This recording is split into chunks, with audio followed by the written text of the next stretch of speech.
science, economics, history, family, social issues, education, religion, government, or national security. Brannon brings the issues of the day into clear focus through the lens of a Judeo-Christian worldview. And now, here is your host, Brannon Howse. And good evening. Welcome to the broadcast on this April 22nd, 2025. We're going to be joined tonight by, Annie Cyrus. Annie's going to come on and talk about what's happening in Texas, along with Usama Daktok, two separate interviews. But we're also going to talk about what happened in India today. The slaughter of, well, depending on the reports, 28 to 32 people. But we also have a report from Usama about Christians being murdered by Islamists in other countries. I was watching some of the coverage, looking at some of the news articles. A lot of them don't want to use the word Muslim. They want to use the word terrorist. They don't want to use the word Islam, Muslim, Islam, Muslim. No, just terrorist. Then let's talk about Texas, because we have more video footage of what's happening in Texas as there is the takedown of Texas. And I have to tell you tonight that I believe Texas will fall. You know, they like to say down there, don't tread on Texas, right? Well, I think the Islamists are treading all over Texas. And I think Texas right now on the trajectory that it's on is going to fall. But I also live in Tennessee, and I think Tennessee is on the radar to be taken down. The takedown of Texas and the takedown of Tennessee. And who do I blame most for this tonight?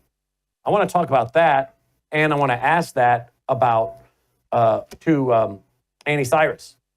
And we're going to talk to Usama Daktok, who was born and raised in Egypt, never a Muslim, but an expert on Islam, on all of this. Got a lot of video clips to play tonight. So we're going to have Usama Daktok on. We're going to have on Annie Cyrus. And then I want to talk to Dr. Lana tonight in our health segment. And I want to talk about metabolic dysfunction. 93% of Americans are suffering from metabolic dysfunction. What is metabolic? Say it right, Brandon. Metabolic dysfunction. What is that? Oh, it's a very important question because it impacts 93% of Americans. What are the symptoms? Okay. How about this one? How about all the digestive issues in America? And then RFK Jr. has announced the end of red dyes in food and medicine. We'll give you the timeline on that. And what do those dyes do to you?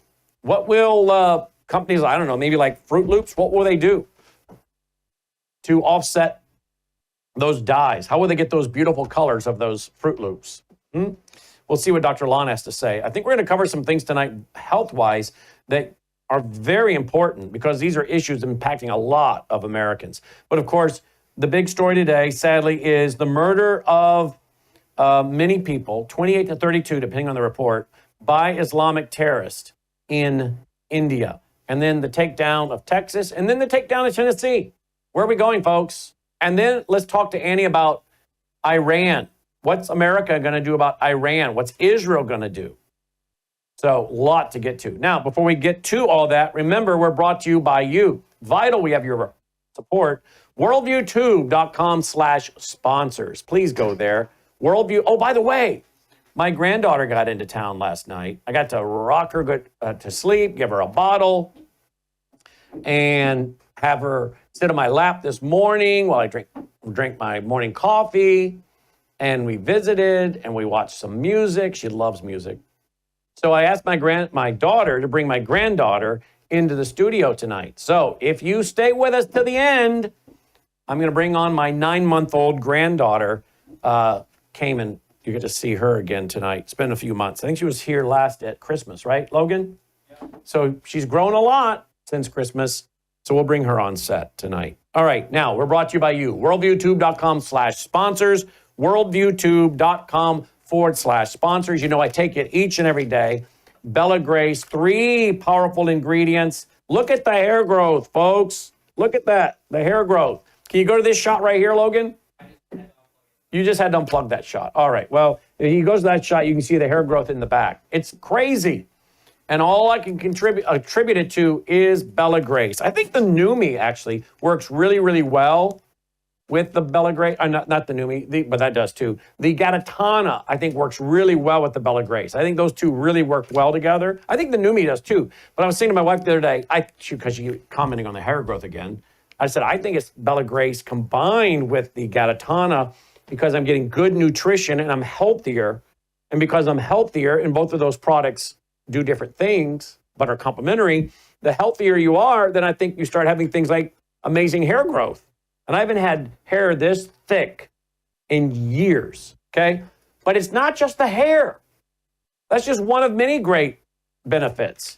As I say, my hands aren't cracked and bleeding. I have not taken a Pepcid since December of 2023. I sleep better. I sleep deeper. I'm only getting up to go potty one time a night. Are you laughing at that, Logan? Logan laughed at that. He came in to fix the camera. You're laughing at that. Well, what do you want me to call it? I was getting up 3 or 4 times a night. Now, since I got on my, let's see that hair growth back there. Woo, look at that hair growth. It's crazy, isn't it? So since I got on my Bella Grace, I'm getting up like once. So, and I feel better. I feel younger. My wife thinks I look younger. So we'll see. I don't know. But I'm telling you, there's 80 clinical trials behind this. Go there to melissahousebg.com. You also find the link at worldyoutube.com/sponsors. Get your Bella Grace. What else do we have over here?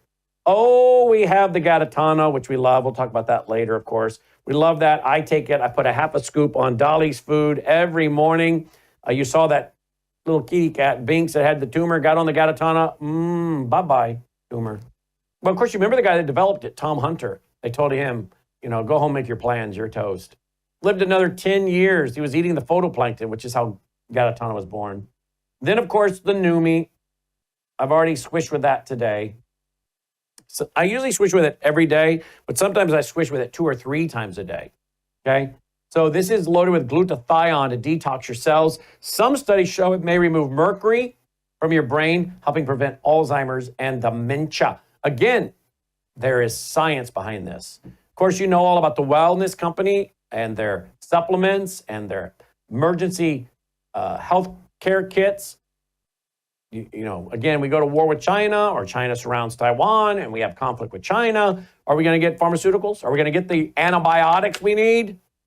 Well, you better have some on hand, folks, like I do. WorldviewHealthcare.com or WorldView2.com/sponsors to find the banner. We need to get that one off. Can you believe that was a week ago tonight, Logan? A week ago tonight. Whew, went so fast. By the way, I'm going to bring my keynote presentation from that night as part of our church service on Sunday nights, on Sunday night, May 11th. So write it down, May 11th. I'm going to bring that to you guys, all right? Worldview Water, that is our filter that we have under our kitchen sink. We also have one for the shower. That's what's under my kitchen sink to filter out all kinds of toxins from your water, which, of course, a lot of these things could damage your health and your gut, right? And your immune system, and so much of your health is tied to your gut health. But if you don't want to be drinking toxins, you don't want to be drinking things like fluoride, arsenic, bacteria, pharmaceuticals, get a good water filter. Get the best. I think it is. That's my opinion. WorldviewWater.net, WorldviewWater.net. Also, they fuse it with oxygen and magnesium. So all of that is there. Now, don't forget about our foundation. Where's the one for the foundation? It's not on there, Logan, or am I blind? There it is, worldviewfoundation.com. Now, we are going to D.C. May 5 through the 9th. May 5 through the 9th, okay? We're going to do a lot of interviews. I'm going to interview the lady that was born and raised in China, Miss Fleet. I'm going to interview her. She lives in America. She escaped China, came to America in 1986. She's warning America. Just as Mao carried out a revolution, they're trying to do that in America. Really, DEI, woke, those are just masking terms. They sound more benign. What it really is Marxism. It's the Marxist revolution that Mao carried out. She's warning about it in America. You say, well, Donald Trump's in the White House, Brandon. The policies march on. Many of the states are going to full Marxism, right? So I'm going to interview her at the Anti-Communist Museum. Did you know there was an Anti-Communist Museum? I didn't until a few months ago. And their director has been so good to us. We're going to go there and we're going to film a lot. And we're going to bring you a special TV program on the Anti-Communist Museum with an interview from the museum with Mrs. Fleet. Okay? Now, that's just one of many things we're doing. I don't have time tonight to go into all we're doing. But we're going to be there from May 4th through the 9th. I said the 5th. We're going to be there from the 4th through the 9th. We're bringing our film crew. It's not going to be an inexpensive trip. Everybody traveling, bringing all the equipment, the hotels, the lodging. Then we have to buy permits, okay? The National Park Service, $900 in permits. But we're going to be putting together a lot of patriotic, good, historical programming for the network. We also have a lot of good interviews. We've also been given a White House press pass for the week. We got a lot of surprises, okay? We'll tell you more about it after we get back or while we're on the road. After we do certain things, we'll say, hey, we just did this. But we got a lot of things planned that you're all going to get to see. But again, we need budgets for this. We got to cover our normal budgets. And now we've got to raise a considerable amount of money to have the funds to go to DC for a week and bring the whole film crew. And these people aren't cheap. They're skilled camera people. I said to Logan, because we were talking about, who do we bring? Do we bring our normal guy that is a contractor? And I said, yeah, that's right. Let's go cheap so that when we get back home, the footage is trash. No, Logan and I said, no, what? Don't trip over $1 to pick up, what is it, Logan? Don't trip over $1 to pick up a quarter. So I said, no, we got to bring the really good camera guys. Yeah, they're a little more expensive, but we're trying to get footage that's going to be amazing for TV shows and documentaries to put out to our people. So it's not cheap to do this. And we have to cover our normal budgets plus have a budget to cover this, okay? So if you'll help us, we'll be able to do that and maybe some other things too. And some of the programs that we're going to be able to make for you, I'm not even going to tell you yet because I don't want distractions or anyone interfering with what we're doing. You're going to be blown away by it. You're going to say, wow, I'm so glad they went and did this. This is great, informative, educational, historical television. So help us push out free programming and then go and get the interviews and the documentation and the stories to do even more programming. So we need a budget. One of the greatest ways you can support us, worldviewfoundation.com. You know what would be great? What would be great, relieve a lot of pressure for me, is if we brought in all the funds that's going to take for this trip before we leave on the 4th of May.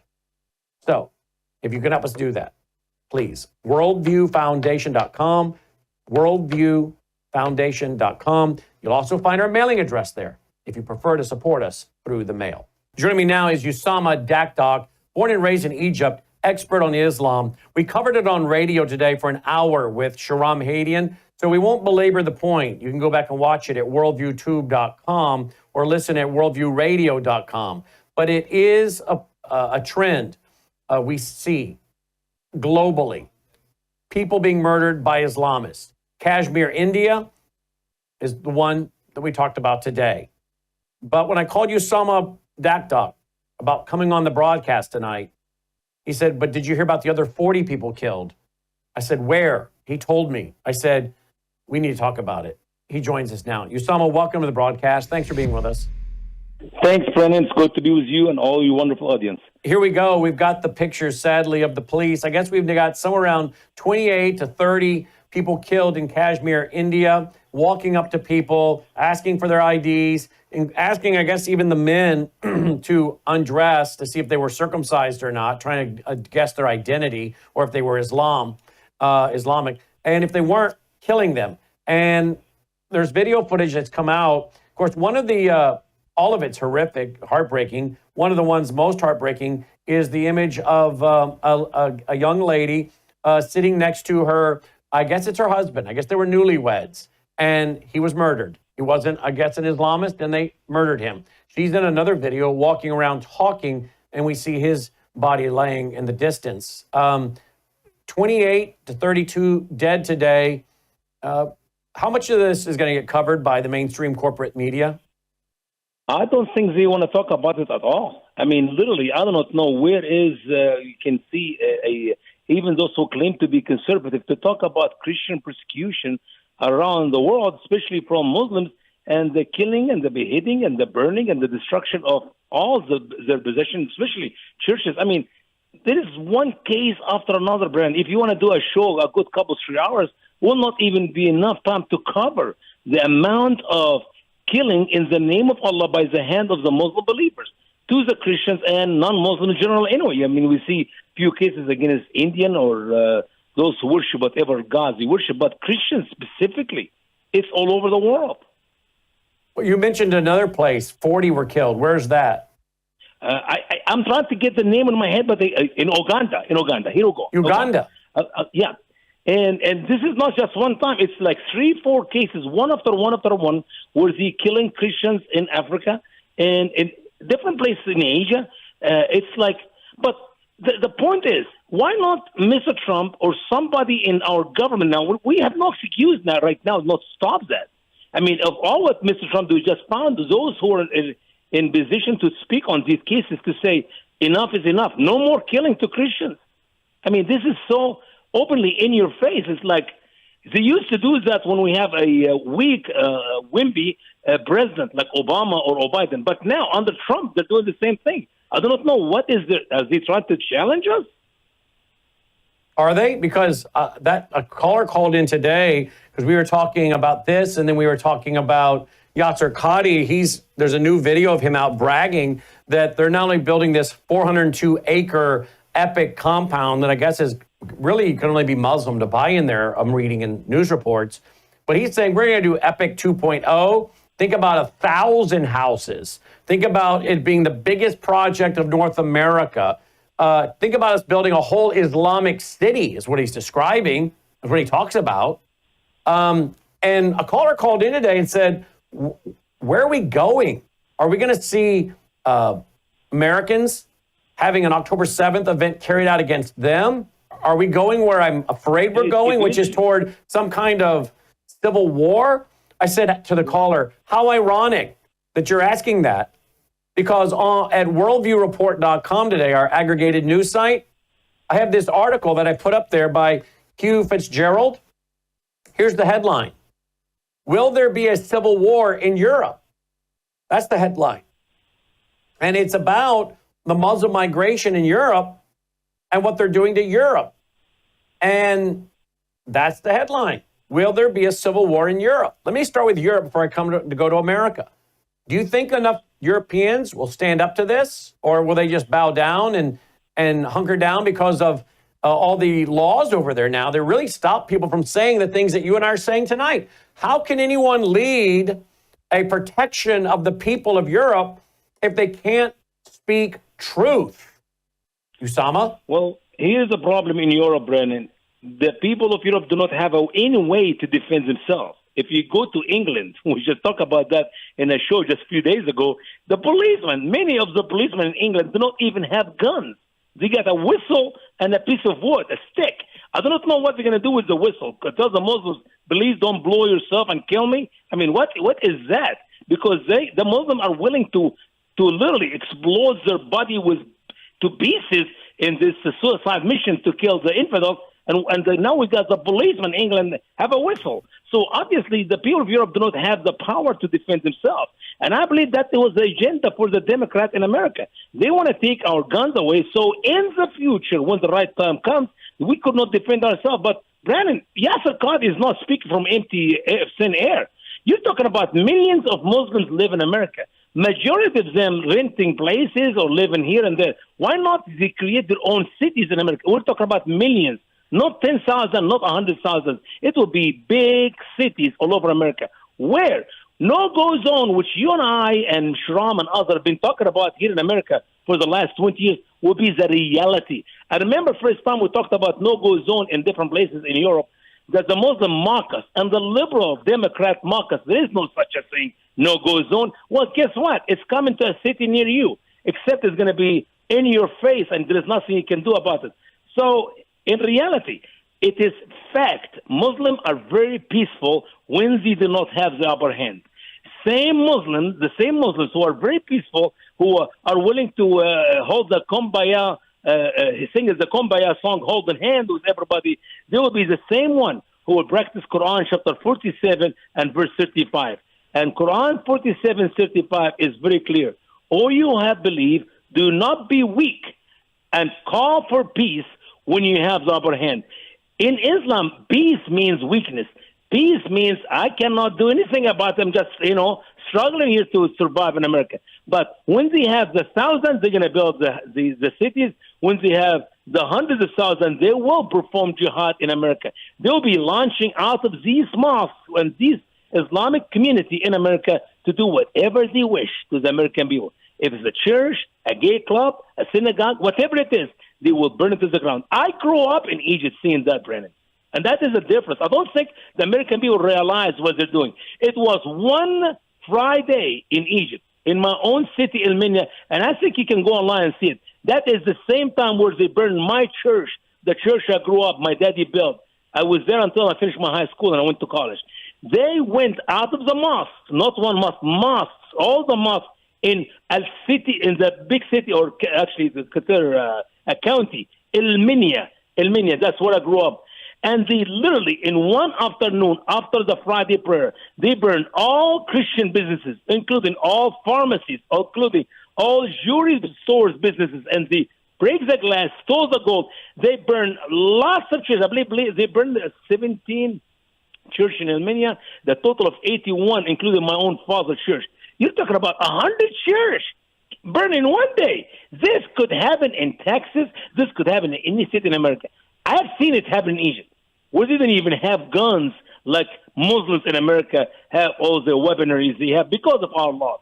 We should not allow Muslims to have guns in America. We should not allow, like you should not allow criminal, because Muslims are criminal except with the twist. It is Allah commanding them to do what they're doing. So they're not bad people because they're bad. No, they're bad people because they are fulfilling their duty before Allah. Criminals in America, they're bad. They're trying to steal, blah, blah. But these people are doing it for Allah. So there's a spiritual matter into it. And I think, Brother Brennan, if we are not going to talk about what's happening in Africa, Christians in Africa, Christians in Asia being slaughtered every day by the hand of the Muslims, we will pay for it here in America. Because in reality, we harvest what we plant. If our Christians right now are destroyed, in their life is destroyed and being killed in Africa, and we're not talking about it, we're not doing anything about it, this is exactly what we'll be harvesting in America. Wow. I just went over to the New York Post. Here's what they're saying. The New York Post, have a headline. At least 20 tourists killed after gunmen opened fire at Kashmir resort in devastating terror attack. And that's according to officials. But you don't see the word Islam. Muslims, yeah. Or Muslims. You see terror attack. Yeah. Blamed militant fighting against Indian rule. Really? Really? Because I just used the old Control F for Muslim, Control F for Islam, and I can't find that that's who they're blaming it on. Well, so there you go. The New York Post apparently doesn't want to say there was Muslim terrorist. They don't like Indian rule. That's what we were told. Oh, it's about Indian rule. Sure, is it about Indian rule or is it about jihad? Yeah. Well, this was the great work of Barack Hussein Obama. Remember, in the what we call the report we do after September 11th. Every year they have a report, and there are very famous 4 words in that report: the word Muslim, the word Islam, the word jihad, and the word jihadis. Okay, these 4 words were mentioned in the last program in the last year before Obama came to power, 2007. They were mentioned over 365 times, if I remember from my head. Under Barack Hussein Obama, the word Islam in the new report, 2009, I'm talking about just 1 year after 2008. The word Islam was mentioned 0 times. The word Muslim was mentioned 0 times. The word jihadi mentioned 0 times. And the word jihad 0 times. From 365 in report 2008, 2009, 0 times. And that is exactly what we're living in today. Muslims can do whatever they want to do, and you don't tie Islam to it. You cannot say extreme Muslims or radical Muslim or Muslim jihad. I say, I'm sorry. Allah calls them Muslim believers.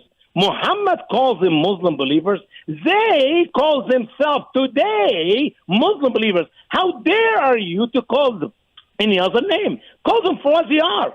Brandon, you have heard me saying that a million times. If you have a cancer and the doctor changed the name from cancer to any other name, that cancer will kill you. I want to hear it for what it is. It's a cancer. It is worse than a cancer. It's called Islam. It's time to get rid of it. Because if we do not get rid of Islam in America, Islam will get rid of us in America. You have to choose one of the two. You cannot have Islam and America together in one pot. No, you sure can't. All right, thestraightway.org, thestraightway.org. Usama Dakdok, as always, thank you for being with us. And we carry his program live on Saturday nights at 9 p.m. Central. 9 Central, 10 Eastern, live. And by the way, Brandon, in that 1 hour, we only give a small taste of what Muslims have done all over the world. You want to know what Muslims are doing really, especially to Christians and Jews? You attend that 1 hour. You'll be shocked about what we cover. Some of the stuff we talk about on Friday and Saturday night, believe it or not, 3 weeks later, you hear it on Fox News. 3 weeks later, it's like, hello, was he asleep? Was he in a coma? Yep.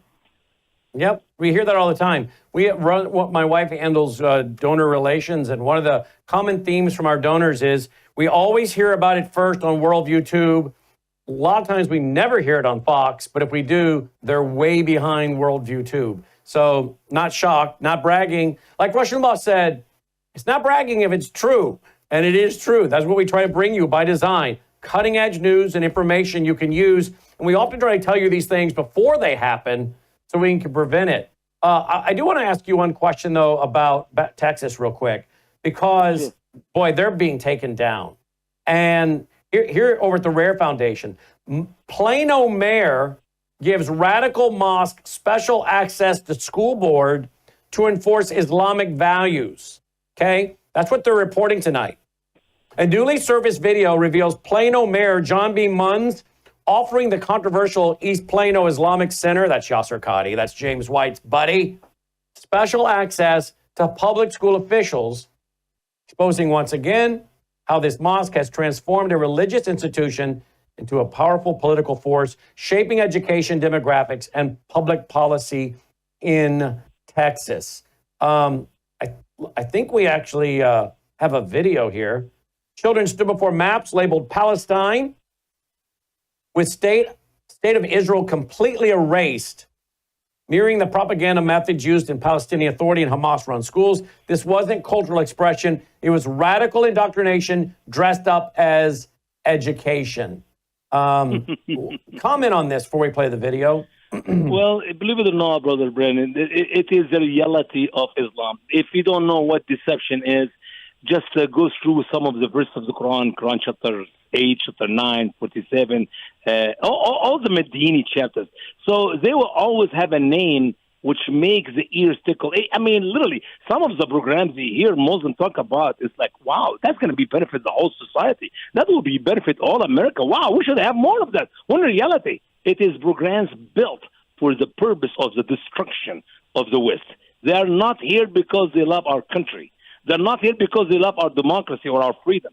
That everything we stand for in America, it is the opposite of what Islam is all about. Muhammad taught the Muslim in the Hadith, if they're going to immigrate from their home country to any other country for any purpose besides performing jihad, they are committing sin.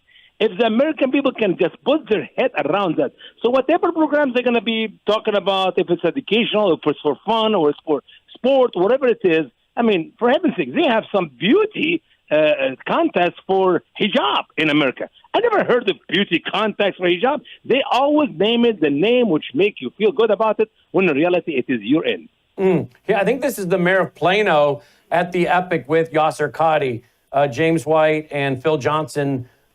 James White, of course, being defended aggressively by Phil Johnson of Grace to You. And I think this is in part why we're here. The failure of America's churches, pastors, and elders. I put this in the lap of Phil Johnson and Grace to You personally. Would you agree with that, by the way, before I play this video? Do you put this squarely in their lap?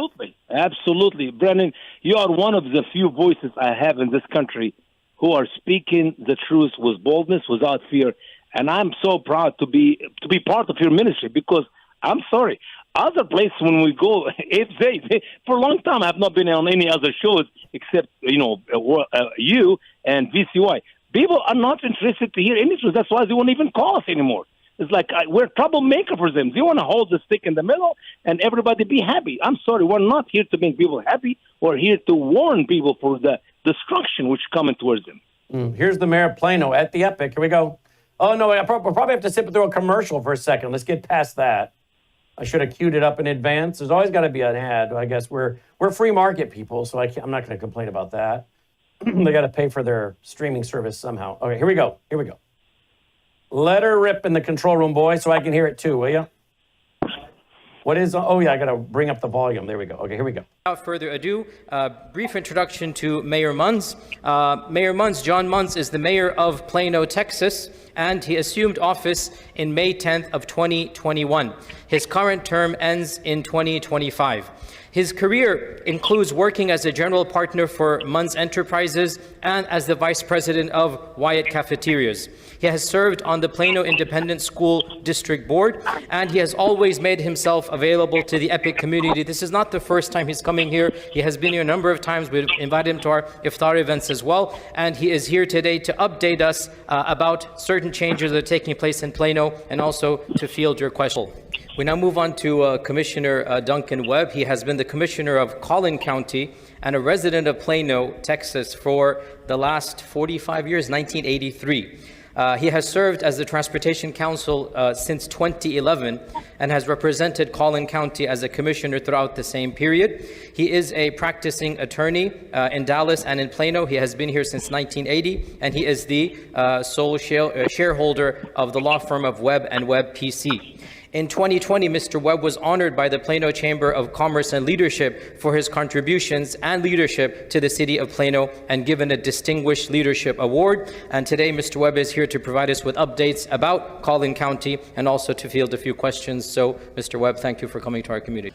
Our diversity, equity, and inclusion is a strength of this city in Plano, and I embrace it 100%.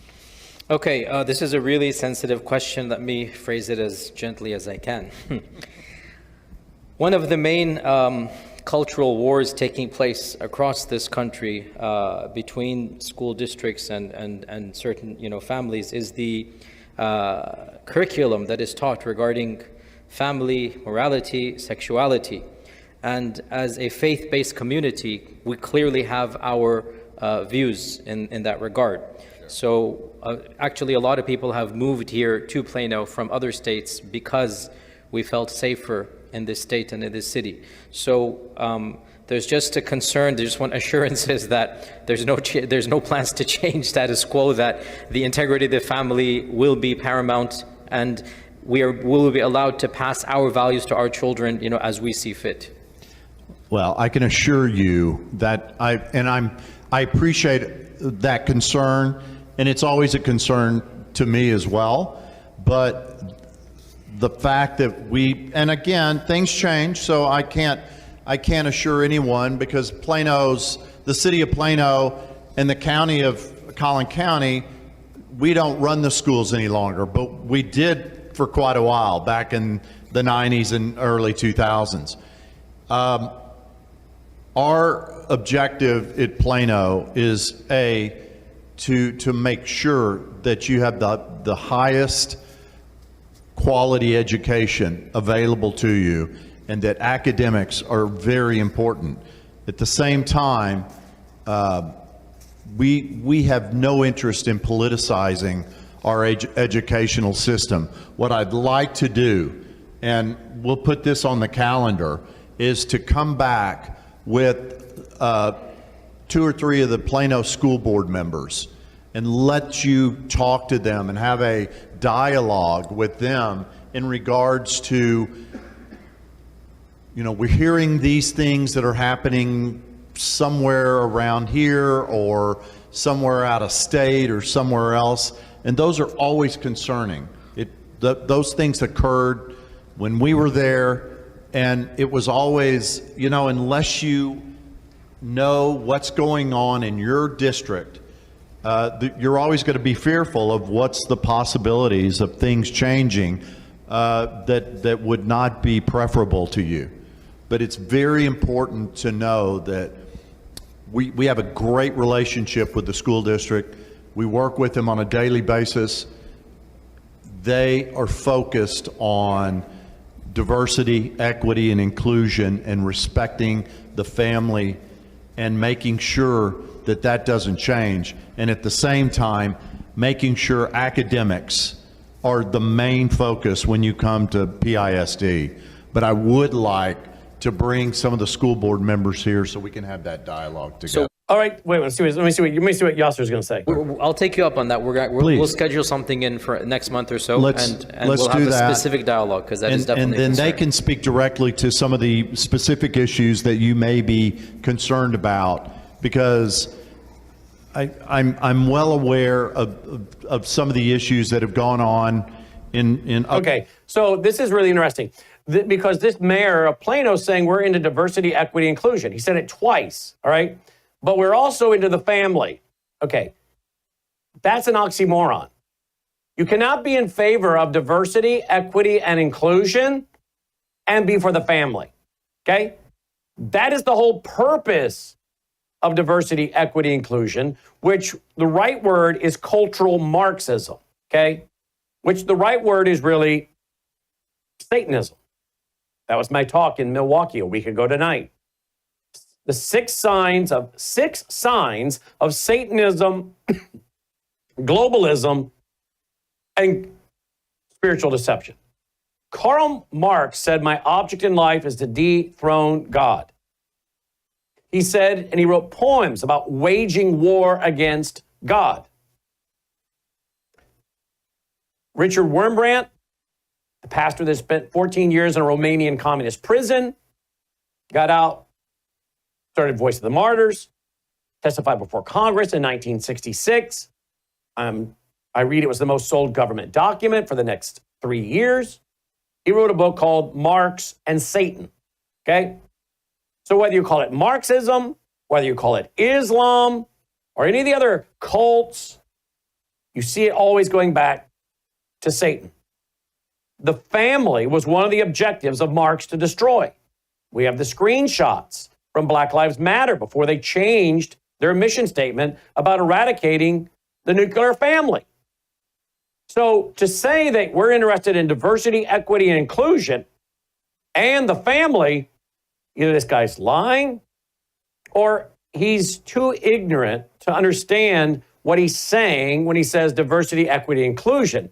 Because cultural Marxism, as particularly developed by Marx or by the Frankfurt School, which was called the Marxist Institute in Germany that came to America in 1933, said we're going to wage war on the family, a patriarchal society. So this guy, the mayor of Plano, he's not a real bright individual, I don't think. Then you got this other guy sitting over there who I guess is involved as an attorney with the county. But Usama, the Muslims don't want to hear the whole LGBTQ garbage. Okay, fine.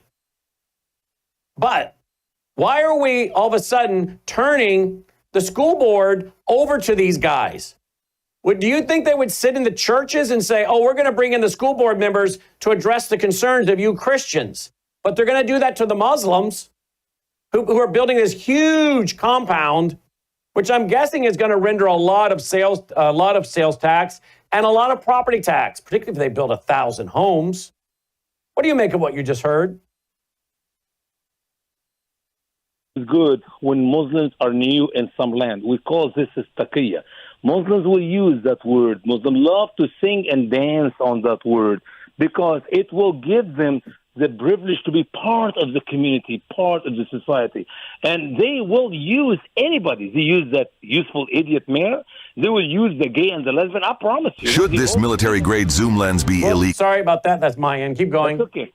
I promise you, when that meeting will be held, there will be some gay and lesbian there. There will be some wacko Jew who hates America and hate Israel, and some and lesbian Baptist and Presbyterian ministers and Lutheran ministers. I guarantee it will be. That is a diversity. It is the early stages when Muslims are in a community to take over, period. But after that, I will show you the diversity. We're going to burn your church. We're going to blow up your bomb in your mosque. And if you are in a club, your club will be destroyed like the one we have in Orlando, Florida.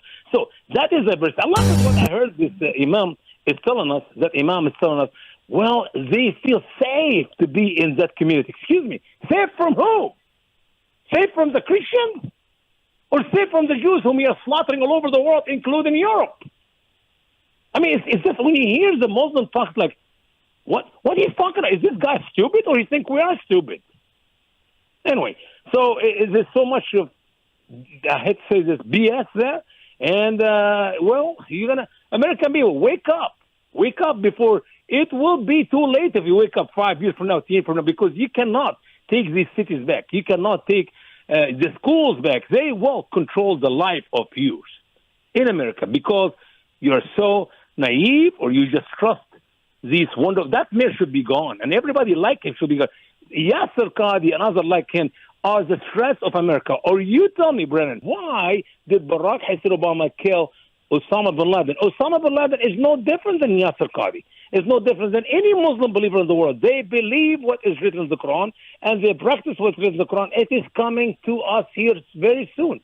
So we cannot do it both ways. If you ever were in support of Obama killing bin Laden, why you allow other bin Ladens to flourish and grow and prosper in America? It does not make any sense. No, it sure doesn't. All right, let's go back to the Rare Foundation article. Listen to what it says here. A mosque-led rewrite of public education. But what exactly would Plano school officials be encouraged to adopt? We just heard that they were going to be bringing in the school officials to meet with Qadi and his group. Would this, quote, dialoguing, quote, promote the same ideological framework used inside EPIC's own, I guess you say, Qualam, Q-A-L-A-M, Qualam Collegiate Academy, a Sharia-based private school operating under EPIC's control? This is what Rare Foundation is reporting.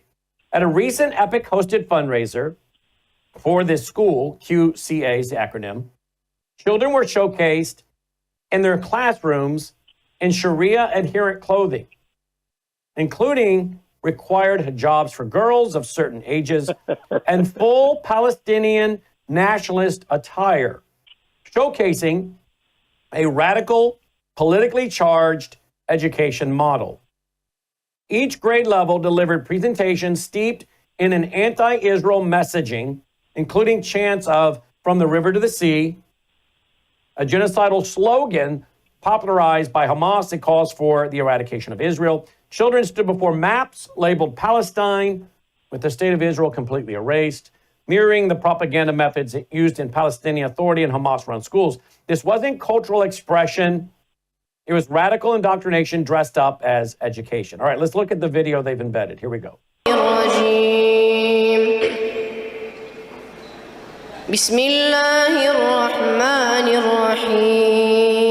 right, we're going to go past this a little bit. That other faith will come to enroll their daughters to QC, inshallah. And you can see EPIC. That's our goal. See EPIC right in the podium. There's EPIC right there. So there's no question. They will be wearing the scarf because that's our dress code. So that's our goal, inshallah ta'ala. Maybe not, but okay. What do you see on screen, everybody? Yeah, round of applause for our beautiful girls here. This is KG. Can you hear me there? Who can I talk to? Who is on the mic? Give me a name.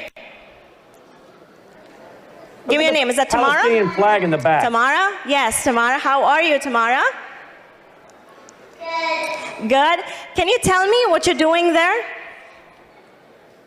Do you see me on camera? Yeah? Okay, can you tell me what you're doing there? Yes, okay. What is in your hand? Can you explain what is in your hand? Flag. What flag is it? It's a Palestinian flag, all right. So all of you made Palestinian flags. Can you show me? Can camera zoom out so we can see every student in the room, please? Yes, so parents, community members, this is what our kindergartners, and I believe the first graders are in here. Kindergartners and first graders are in here, and they did certain projects on Palestine. Since 5% of the proceeds for tonight go towards Palestine, our elementary school has actually worked towards making something for Palestine. So the kindergartners, they made flags, both boys and girls. We're looking at the boys at this time. And then first graders, what is it that you have? Can you show me? Can someone from first grade speak? All right, now we're cutting to the boys' campus here. Brother Samir? Look at the epic right in the podium. Oh, we have our boys here. MashaAllah, that's very nice. They're waving. So can we have the mic for one of the boys there? Oh boy, here we go. This is the first and this is the KG and first grade. Can we have the mic, or there's no mic there? Okay, perfect. Yes. Huda, give the mic to one of the students. Who's going to talk? All right, so I see the Palestinian map. Can someone explain what it is about? Black, white, red, and green. What is it about? Black, white, red, and green. What did you just tell me? The map of Palestine. The map of Palestine? So can you show it? Can you show it to me? Put it up. Put it up for the camera so your parents can see. All right, so you see our boys dressed up in beautiful thobes and the Palestinian scarf. And yes, they worked on maps there, mashallah. These are some first graders that I'm seeing, and in the back you have the kindergartners. Thank you very much, boys. Boys. So you see that, you know, in a way you're getting to see the benefit of the single gender space. You saw the girls' space and you saw the boys' space, mashallah. They're doing the same thing, but it's done customized to their unique needs and interests. All right, so where am I at now? Go ahead. I see the mic is in, give me your name, sweetie. Jannah? You can Jannah. Talk. Jannah's. Okay. Jannah. Oh, I don't. Yeah, I can hear you. Jannah. We are here to help QCA be debt-free. Thank you very much. Help QCA be debt-free. Thank you very much, Jannah. Now, can you show me what is it that you're doing, what you guys have done for Palestine? We have dressed up as Palestinian people, and if you haven't had Palestinian people, if you haven't had Palestinian people's clothing, you can have Palestinian people colors. That's Palestine flag colors. That's amazing. Thank you very much. So we have second graders there and third graders there as well? Or just second grade? All right, so I'll pause it there for right now. I don't know what that map to me looked like the whole country of Israel. It was a little far off, so I'm having a little difficult time seeing it. But to me, it looked like the whole map of Israel was what they were going for. Now, if you go through this, you see the boys are wearing their keffiyehs. They're wearing their keffiyeh cloths like Yasser Arafat used to wear. I mean, come on, folks. This is Epic's deal. We saw their logo. We saw their logo in the podium. Usama, this is what we're allowing in America. And again, people say, but Brandon, there's freedom of religion, freedom of speech. You're a big freedom of religion, freedom of speech guy. How can you be opposed to this? I said on radio today, they're using our freedom of religion and freedom of speech to bring us down because the officials in Texas, some of them are telling me, Brandon, we don't know what to do. We do not know what to do because they got us hamstrung with freedom of speech and freedom of religion. Closing comments? Yeah. 36 years ago, I was living in Egypt, not 300 years ago, just 36 years ago. And I heard the imams from the mosque and a loudspeaker saying, we will use their constitution to take over their land. Allah is giving us the whole world. They have made enough laws to bring their own destruction. And by Allah's will, we will take over. And he named one country after another in Europe, including America. He named it Washington, D.C. We will take over Washington, D.C. And the Islamic flag will fly over Washington, D.C. This is nothing new, Brennan. I mean, just for these children to learn about Palestine, we need to educate the American people, including the Muslims who would love to live in America, to be part of our country. We need to educate them some fact about Palestine. There is no Palestinians. Those group of people disappeared 600 years before Christ, when King Nebuchadnezzar came to that land and he killed the last one of them, took some of the leftover youth back to the land of Babel, the land of Iraq, and that was the end of Palestinians. These Palestinians are not Palestinians. They are Arab, mixed blood between Jordanian and Syrian and Turkish and this and that and Mongolis, all these different Muslims who invaded that piece of land, who raped the women who lived there, if they were Muslims or not, as they started by raping the Christian and the Jewish ladies who used to live there after killing their males. This is the reality. These Muslims who live in America need to be educated. But before we educate the Muslims of America, we need to educate the Americans that the prophecy in Ezekiel, the prophecy in Jeremiah concerning the Palestinians has been fulfilled 600 years before Christ. There is no. So every time you hear somebody say Palestinians, from the river to the sea, Palestine will be set free. This need to stop. Excuse me. There is no such a thing as Palestinians. I would love to run some DNA on any of those who live in Gaza or live in West Bank who call themselves Palestinians. Let's see if their DNA matches the Greek Palestinians' blood, because the original Palestinians were Greek. The Bible calls them Kafir people. That's a big island in the Mediterranean Sea. Or the Sea people, or the Northern people. They are Greek. They're not, and we have the DNA to prove it, they're not Arab Muslim, period. So if we're going to do education in Egypt, if we're going to build school in Egypt, let's teach some facts. And the fact is, this garbage lie about Palestinians have no truth, have no root. It is simply lie from hell, which Mohammedans will use it for the destruction of Israel and America, if America will continue to support Israel. Usama, thestraightway.org, thestraightway.org. As always, thank you for your clarion call and warning to America. Thank you. Thanks, man. Appreciate it, brother. God bless you. You too, my friend. All right. Before we go to Dr. Lana, that's who's next, Logan? All right. Before we go to Dr. Lana, I want you to consider joining our vault. Here's another great way to help us generate the revenue we need to keep producing great programming. And when you join the vault, folks, you get access to my 35 years of radio shows, TV shows, ebooks, audiobooks, documentaries, conference DVDs, and more. A week ago tonight, we're in Milwaukee, and all of those presentations are now in the vault for you at worldviewtube.com/vault. You can join for as little as $7.99 a month when you get the year. The 6-month plan comes out to $8.99 a month, or you can just go month to month at $9.99.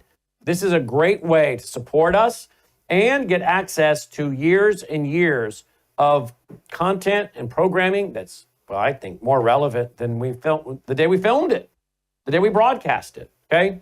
It's all there, including my entire series so far, 36 hours on my teaching on the book of Revelation. So much is there. Please consider joining now. worldviewtube.com/vault. worldviewtube.com/vault. When we go to DC, what we're going to be filming and doing, we're going to make available for everybody. But we are going to do a few behind-the-scene things as we travel and are at certain locations that we'll film and load to the vault for members only. Just some behind-the-scenes fun stuff. What is it like to travel in a motor coach with a bunch of camera people and your family and your 3 dogs? It's a circus, that's what it is. And you're going to get to see some of it firsthand. And while we're filming at some of these historical sites or behind the scenes at various places, we'll throw a camera on. I'll talk to you a little bit, and then Logan will load it up to the vault for vault members. So we're going to give you some behind the scenes look at our travels. But I also want to make it very clear, we're going to produce TV specials to push out to all of you guys, all right? Because everybody needs to hear what we're going to be doing there. But if you want to get some of the behind the scenes, join the vault. One of the many advantages to being a vault member. worldviewtube.com/vault. Remember, all 3 presentations from the Waukesha Expo Center from last Tuesday night are up there online right now on demand at worldviewtube.com/vault. Joining me now is Annie Cyrus. Tonight's theme really is Islam in America and around the world. We saw many killed today in India. And of course, Usama Dakdok talked to us about many being murdered in Uganda. Then we played video of the Islamic school in Texas with Epic and the mayor of Plano sitting there with him along with a county official. And it seems as though many of the state officials in Texas, they don't know what to do. They have no clue what to do with the takedown of Texas, because the Islamists know very well how to use our laws, our Constitution, to come in apparently and set up camp, indoctrinate their children, and then to demand changes to America, including they want changes in what's taught in the schools, what can be allowed, what can't be allowed. Joining me now to discuss this is Annie Cyrus, born and raised in Iran, came to America, and is a leading voice trying to warn, like Usama and Sharam, about what's happening in America. Annie, welcome back to the broadcast. Thanks for being with us. Thanks so much for having me back, Brennan. Annie, we've showed the video tonight of the people being killed in Kashmir, India. We heard they were going around checking their IDs, maybe even making, according to reports, some of the guys undress to see if they could prove whether they were Muslims or not. We talked with Usama about what's going down in Texas with the Epic Center and Yasser Qadi, who, you know, we were exposing years and years and years ago. We see he's brought the mayor of Plano, Texas in. He's brought in a county official. They want to now have control over, or at least dictate what's taught in the schools. They apparently have set up their own school where we saw some videos of them talking about the Palestinian map. Couldn't see it very clearly, but from what I saw, it looks like Palestine to them was all of Israel. They're all wearing, a lot of them wearing their hijabs. You got the boys and the girls and everybody separated, and they're teaching that there. Again, this is freedom of religion, Brandon, freedom of speech. It seems as though they're using our Constitution to take down our country. I've talked to officials in Texas, and they're telling me, Brandon, we really don't know what to do. They've got us over a barrel because of the freedom of religion and freedom of speech in America. It does seem, though, they're going to take down Texas. They've been doing this like 13 years, and now it's just finally gotten on the radar. Yasser Qadi, we played a video on radio at 1 o'clock today for TV as well. He's saying we're going to do Epic 1.0 and 2.0, and we're talking about 1,000 houses. We're talking about being the model for North America. We got this going on in Irving, Plano, Dallas, Houston. Fort Worth. I think they're taking down Texas, and I don't see any resistance. And the politicians or the elected officials I talk to that do care are saying, we don't know what to do, because they're using our freedom of speech and freedom of religion to do this, and our hands are tied. Give me your thoughts tonight. Sure. Well, as far as the school situation, Brennan, remember when on your show we talked about how Michigan is now official, this was probably 3 years ago, they're just feeding halal meat to all the students regardless of being Muslim or not, and parents aren't pushing back? This is the result. When one by one you let the schools force the Islamic beliefs or their food or their system or teaching about Muhammad in the books of the schools, when we're removing Jesus from the schools, nobody pushed back. Parents didn't pull their kids out of school and say, my kid is not a Muslim. I don't want him to learn the lies you're teaching them about Muhammad. I don't want them to eat halal where you're going to take my money and give portion of it as tax to Islamic societies. Of course, it's going to get to where now they're going to tell us what to teach them. It's a step by step by step. As Dr. Bill Warner has always said, one thing Islam teaches its soldiers is patience. They take the time and they do it slowly. That's what's happening. Some of us have been talking about it for many years. Some people are just starting to catch up with it. And yes, technically they're using our First Amendment against us to conquer the country. But then again, within that very Constitution, it is not allowed to practice foreign laws in the United States of America. All these officials, all they need to do is to start digging, investigating, and show proof that part of this whole thing is called Sharia, translated to English, Islamic laws. It's already banned. Just to stand up, enforce our own law, and stop them from furthering their agenda. But the question is, are they willing to provoke Muslims? Are they willing to collect bounties on their head? Are they willing to be called Islamophobes? That's the question. There is a solution, but how many people are willing to actually go forward with it? So do you agree with me that based on the current trends I'm seeing, the days of Texas are numbered? You know, they like to say down there, don't tread on Texas. I think the Islamists are treading all over Texas and laughing big time. Unless something changes, I think Texas is toast. And there is a Texas toast, by the way, but that's not what I'm talking about. No, I agree 100%. I think it was last time or time before I was on your show. I spent about 9 months in Dallas, Texas. This was between February of 2023 and December of 2023. And as I was walking on the streets, I could see it. Every corner, they had Islamic store, they had Islamic school, they had Islamic law center, where Muslims could go and get their Sharia obeying paperwork, marriage, divorce, custody, whatever they needed. I saw it with my own eyes. It was hard to miss it. And again, many years, I think the first time was 7 or 8 years ago when they dumped a huge number of Middle Eastern, especially Iranians, Syrians, and Afghan. I don't know, 5,000 of them ended up in Dallas-Fort Worth area in Texas. And then from there, it just became the place. It literally became the place where they would go to other states, which it was easier to go to. For example, go to California, go to Arizona, and then they would get their paperwork and move to Texas. Nobody ever asked, why are these Muslims constantly moving to Texas? Well, now we know why. Do not call for peace when you're majority in numbers. It's that in the Quran. Let's go. So after Texas, Sharam thinks they're going to take down Florida and Tennessee. Someone reported the other day there are more mosques in Florida than there are in Texas. Is that true? I don't think I can confirm that. I have not looked detail in Florida, but I highly doubt there is more mosque in Florida than Texas. But I will look into it for sure. But I would say it's funny you say that. Yesterday I had a conversation and I was asked, where do you think we're going to see this next? And I said Tennessee. My guess is Tennessee is exactly the next. They have the numbers in Tennessee. Why? Yeah, well, and Yasser Qadhi was here, and then moved down to Plano. Mm-hmm. Well, they have the numbers in Tennessee as it is already.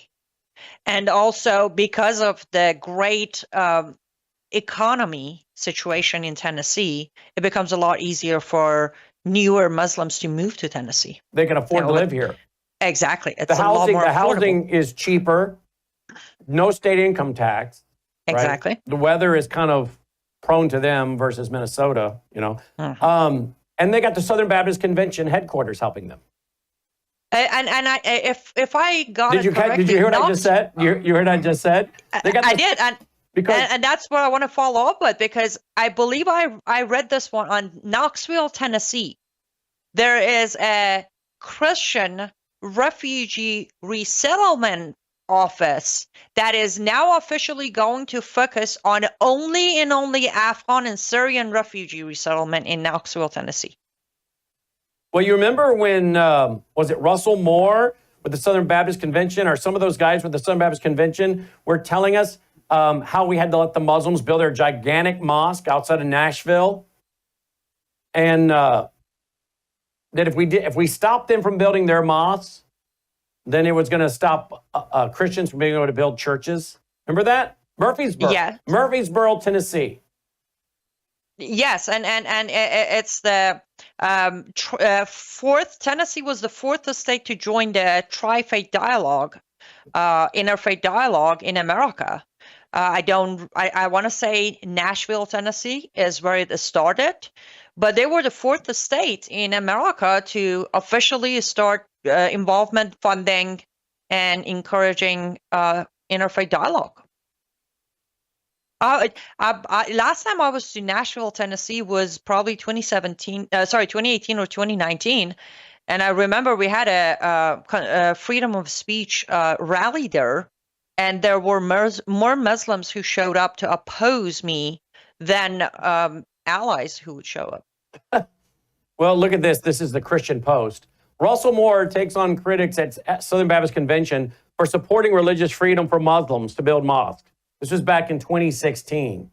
There he is. What a feminized little wimp, in my opinion. Russell Moore is just disgusting. Just disgusting the more you know about him. But just looking at him is creepy, in my opinion. The Ethics and Religious Liberty Commission received criticism from some members of the Southern Baptist Convention at the denomination's annual meeting on Wednesday for filing an amicus brief on behalf of Muslim groups seeking to build a mosque. In May, the ERLC, that's the Ethics Religious Liberty Commission, joined a diverse coalition of groups in an amicus brief to support the Islamic Society of Basking Ridge in its lawsuit against a New Jersey township that rejected its application to build a mosque. And of course, some of these same characters went on to push for that gigantic mosque in Murfreesboro, Tennessee, just outside of Nashville. And it was built, right? Yes, it was built. It's yes, huge. it was built. Huge. Yes. You know, when it's all said and done, it's going to be the, quote, Christians that brought down America. The apostate Christians. The apostate, your eyes just got big when I said that. Why? This morning, I was on a program, and I was asked, why is it that Muslims are, making such progress in America? And what's the main reason? Or what is the biggest issue that we can't handle it? And I actually said Christians. Yeah. And you and I didn't rehearse this broadcast, did we? No, we did not. It was actually a kind of a last minute of, can you come on? But yes, I'm with you on that. I am genuinely frustrated with my fellow Christians who are like, you're supposed to love even your enemy. You need to stop provoking these people. There are so many good Muslims in America, I know. So I'm like, really? Where are they? Please show them to me. Well, they're certainly not one of them? Yeah, where are they standing up? Where are they on social media today decrying what happened in India, right? Exactly. And here's the thing. Quickly touching on what happened in India, Brannon, if I might.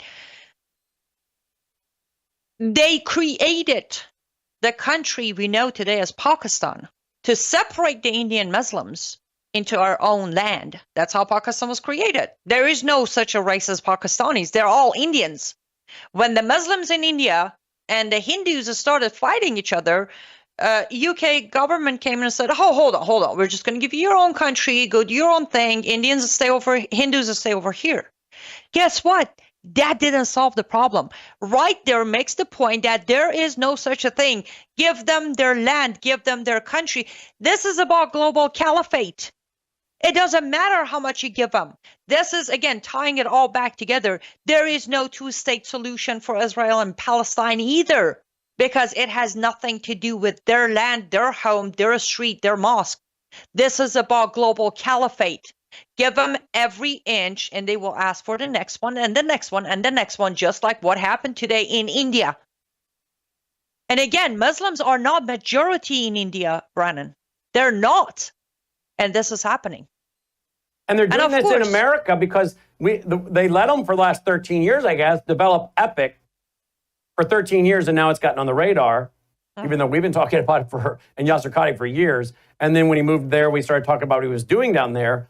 But now it's gotten on the radar of a lot of conservatives, a day late and a dollar short, like always, because they're watching junk networks like Fox. Okay, that's my opinion. It's a junk network, okay? There's some good people there. I know a couple people that work there, but it's a junk network, okay? You watch their morning show, and it's mostly stupid people sharing their ignorance. I mean, if you get up in the morning and get a cup of coffee and watch their morning show, I mean, my wife and I have watched it, a few times the last few months. I'm like, this is just stupid people sharing their opinions with each other. There's so many vital issues in the world. They either don't know enough about it to talk about it, or they're not allowed to talk about it, right? They're not going to talk about what we talk about here, which is fine. That's what we do. That's what they want to do. That's fine. But so many Americans watch that channel, Fox News, that's really an inch deep and a mile wide, and they're being played, okay? You're being played. Fox, I think, is part of the uniparty.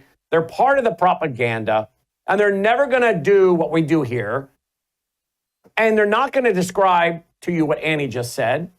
The UK comes in and says, Hindus over here, Islamists, you're over here, we'll give you Pakistan.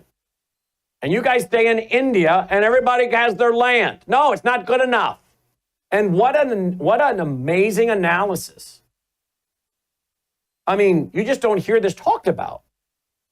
No, and here's the thing. If you check on the major shareholders of Fox, you'll track two very big Saudi Arabian sheikh names there.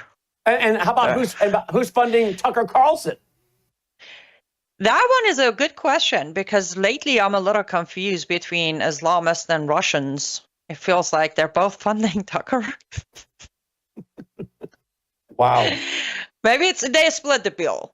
Maybe they split the bill. You know, they probably do. Back to Texas. They come in there and they build.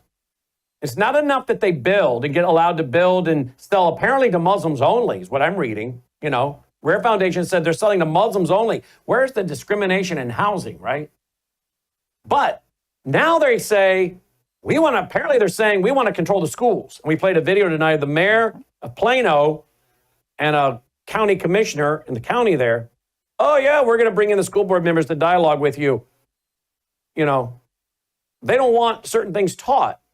And I may agree with some of the things they're against related to LGBTQ, which is really kind of ironic, though, because in the Islamic world, don't a lot of these Muslims die and go off to 72 perpetual virgins and some little boys at the same time? So I kind of get confused why they're so anti-LGBTQ when it seems to be kind of rampant in the Muslim world. Little boys as sex slaves. Am I right or wrong on that one? You're 100% right, and that's where the root of a lot of you hear in Afghanistan. There's a term called bachabazi when the adult men have young boys as their sex slave. And yes, it comes from Quran when it says if you commit jihad with your money or your life and go to heaven, you get 72 virgins and young boys pass amongst you like pearls. Apparently, though, their justification is until a boy is 14, he is not an adult. He doesn't have the gender formed yet, so it's okay. No, don't try to make sense out of that. You know, I read an article, I think it was at frontpagemag.com, probably 15 years ago. Maybe you can help me find it at some point again. But it was an article, and the article was quoting military doctors early on in the Afghan war. And the article said that those medical doctors had to explain to the Afghan men how to have pregnant your wife. Finish a sentence, because you apparently know the same story. That article was written by Daniel Greenfield. It is still available under his archive at Front Page Mag. Also, his blog, The Point, which you can find on Front Page Mag. But yes, he did cover that Afghan men don't know how to have babies, apparently. They don't know how to get women pregnant. And the American medical doctor had explained to the Afghan men how to impregnate a woman. They were so busy fooling around with little boys, according to the article, if I remember correctly. Is that right? Yeah, you're remembering it very correctly. Yes, that was the case. Wow. All right. So tell me about, we got a little dog thing going on here, by the way. Tell me about Iran and Israel. Are we going to see Iran do it, Israel go on their own or not? America going to join in? Where do you see this thing going? So I'm going to repeat what I said last time I was on your show. This is becoming very confusing. The signals we're sending from America are all over the map. On one hand, we're negotiating. On the other hand, we're on the same page with Israel. On the other hand, we send Netanyahu home with a copy of Art of the Deal, tell him to relax. On the other hand, we're sending weapons to Israel to help them. But then we are also ignoring Prince Pahlavi because we want to try to keep the regime in place. Genuinely, this is what we have on the table. Do I think Netanyahu is going to go solo against Iran? No. He knows for fact, as Dr. Lindstedt said on your radio yesterday, it will be extremely dangerous if Israel will go up against Iran alone, not because Iran could wipe them, no, because the retaliation from the remaining Islamic countries and some of the Western countries against Israel might not be something they want to face. Do I think America is going to back Israel to go up against Iran? Absolutely not. I still think President Trump is trying to make a deal. And for your audience who think Trump is perfect. Please cover your ears. He wants to prove that he is the master of making deals. He doesn't care that he is dancing with the devil and he's about to make a huge mistake. He's gonna keep pushing for this deal to go through. And when so we don't want to go to war. I don't want to go to war. I'm afraid we strike Iran, they're going to let terror cells loose in America or be involved in cyber attacking our grid and kill a bunch of Americans. So I don't want to go to war if we don't have to. But you're saying he's going to make a mistake. What's the mistake? Negotiating peace without war or giving them enough time to develop more nuclear weapons, which I already think they have, by the way. Well, what is the mistake? What is the mistake in waiting? We've been drawing this thing out forever. We all remember Benjamin Netanyahu at the UN 15 years ago, 12 years ago, with his red line. I mean, it's been forever ago.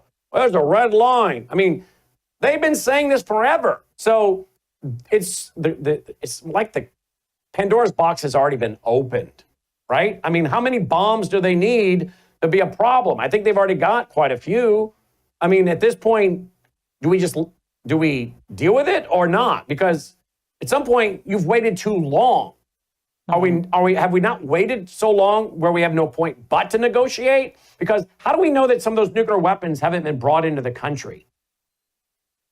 Well, I will follow Prince Pahlavi's lead on his recent interview where he said they're looking at this all wrong anyways. All the damages for last 47 years done by the regime of Iran through terrorism or funding terrorism in Middle East or outside in Western countries had nothing to do with their nuclear capability.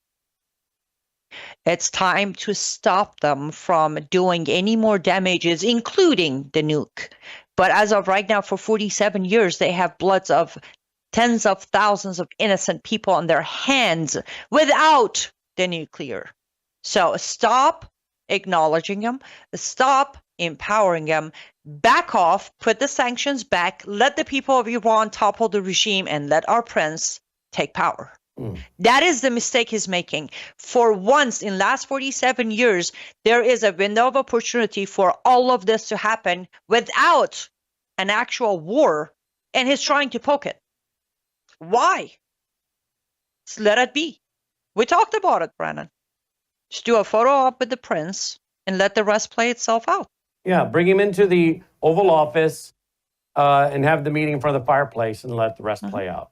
All right. So what do you see in closing? What do you see happening this year? Or what do you don't see happening? Or what do you not see happening? I do not see, unfortunately, I do not see any pushback against the growth of Islamic centers, buildings, mosques in America. Nobody's going to push back. There will be a lot of talks like, what's his name? Abbott. Greg Abbott in Texas? He was all about it, right? A lot of tweets, but no action. Lots of tweets, but no action. Oh, well, he's always done that. But there will be a lot of talk, but nobody's going to try to stop him. Number one, because a lot of people in America right now think that's it. We're safe. Trump is in office. Again, as you mentioned on your radio, no. Globalism is still there. Islamism is still there. Socialism is still there. And we maximum got 4 years of Trump. What after that? What are we going to do after that? But people need to stop being in denial. We are nowhere near saving our country, and the danger of Islam is still on top 2 priority that we need to challenge, we need to push back. So I don't see that happening, unfortunately. What I do see happening is them, being the Islamic movement, getting more access into our legislation. They're gonna keep, if you look at the list by CARE, Council on American Islamic Relations, they put out some of the names of who are going to be running for midterm here 2026. I think what we will see is right now we have 261 Muslims, Sharia obeying Muslims in offices across our country from local, state to federal. I strongly believe by 2026, we are going to see that number go close to 300, which will be extremely dangerous. Look, folks, I'm not an optimist or a pessimist. I'm a realist. And that's what we do here, is give you the real news. We're not here to sugarcoat it, because that's what the left, that's what the Uniparty wants us to do. make you feel like everything's fine, go back to sleep. We're not doing that. LiveUpToFreedom.com, LiveUpToFreedom.com. Annie Cyrus, thank you as always, Annie. My pleasure. Thank you, Brandon. Be safe. You too, my friend. Joining me now is Dr. Lana with the news. RFK Jr. plans to phase out artificial food dyes in the U.S. I think that's great news, but is it going to happen fast enough? Apparently, the deadlines, according to Yahoo News, are around January of 2027 for medications and 2028. I guess it's food by 2027, and medications by 2028. What do these food dyes do to you? Let's talk about that. Also, what's one of the big health crises that Americans are facing? I read recently that one of them is, well, metabolic dysfunction affecting 93% of Americans. What is metabolic dysfunction? What is that? 93% of Americans? Wow. Joining me now is Dr. Lana. Dr. Lana, welcome back to the broadcast. Thanks for being with us. Hi, Brandon. It's a pleasure as always. Great to have you with us. Well, let's go, I guess we'll go to JFK first. We teased it up. The dyes in food and then medicine, phasing it out for food January 2027, and then medicine 2028. What do these food dyes do to you? That's a great idea, because what happens is it's basically a foreign invader in the body. So the body's saying, okay, Houston, we have a problem. The body recognizes, when I work with my private patients, I always tell them, think one food, one ingredient. So the body will recognize a strawberry. The body recognizes a sweet potato or broccoli or asparagus or a banana. Well, when you've got something like a medication or an artificial substance such as food dyes, the body is saying, Houston, we have a problem. What is this? So it mounts a response. It mounts an immune response because the body needs to protect itself at all costs. So now you've got the body starting to fight against itself. And also it can disrupt, the gut microbiome because it's in medications or it's in food that's not whole food.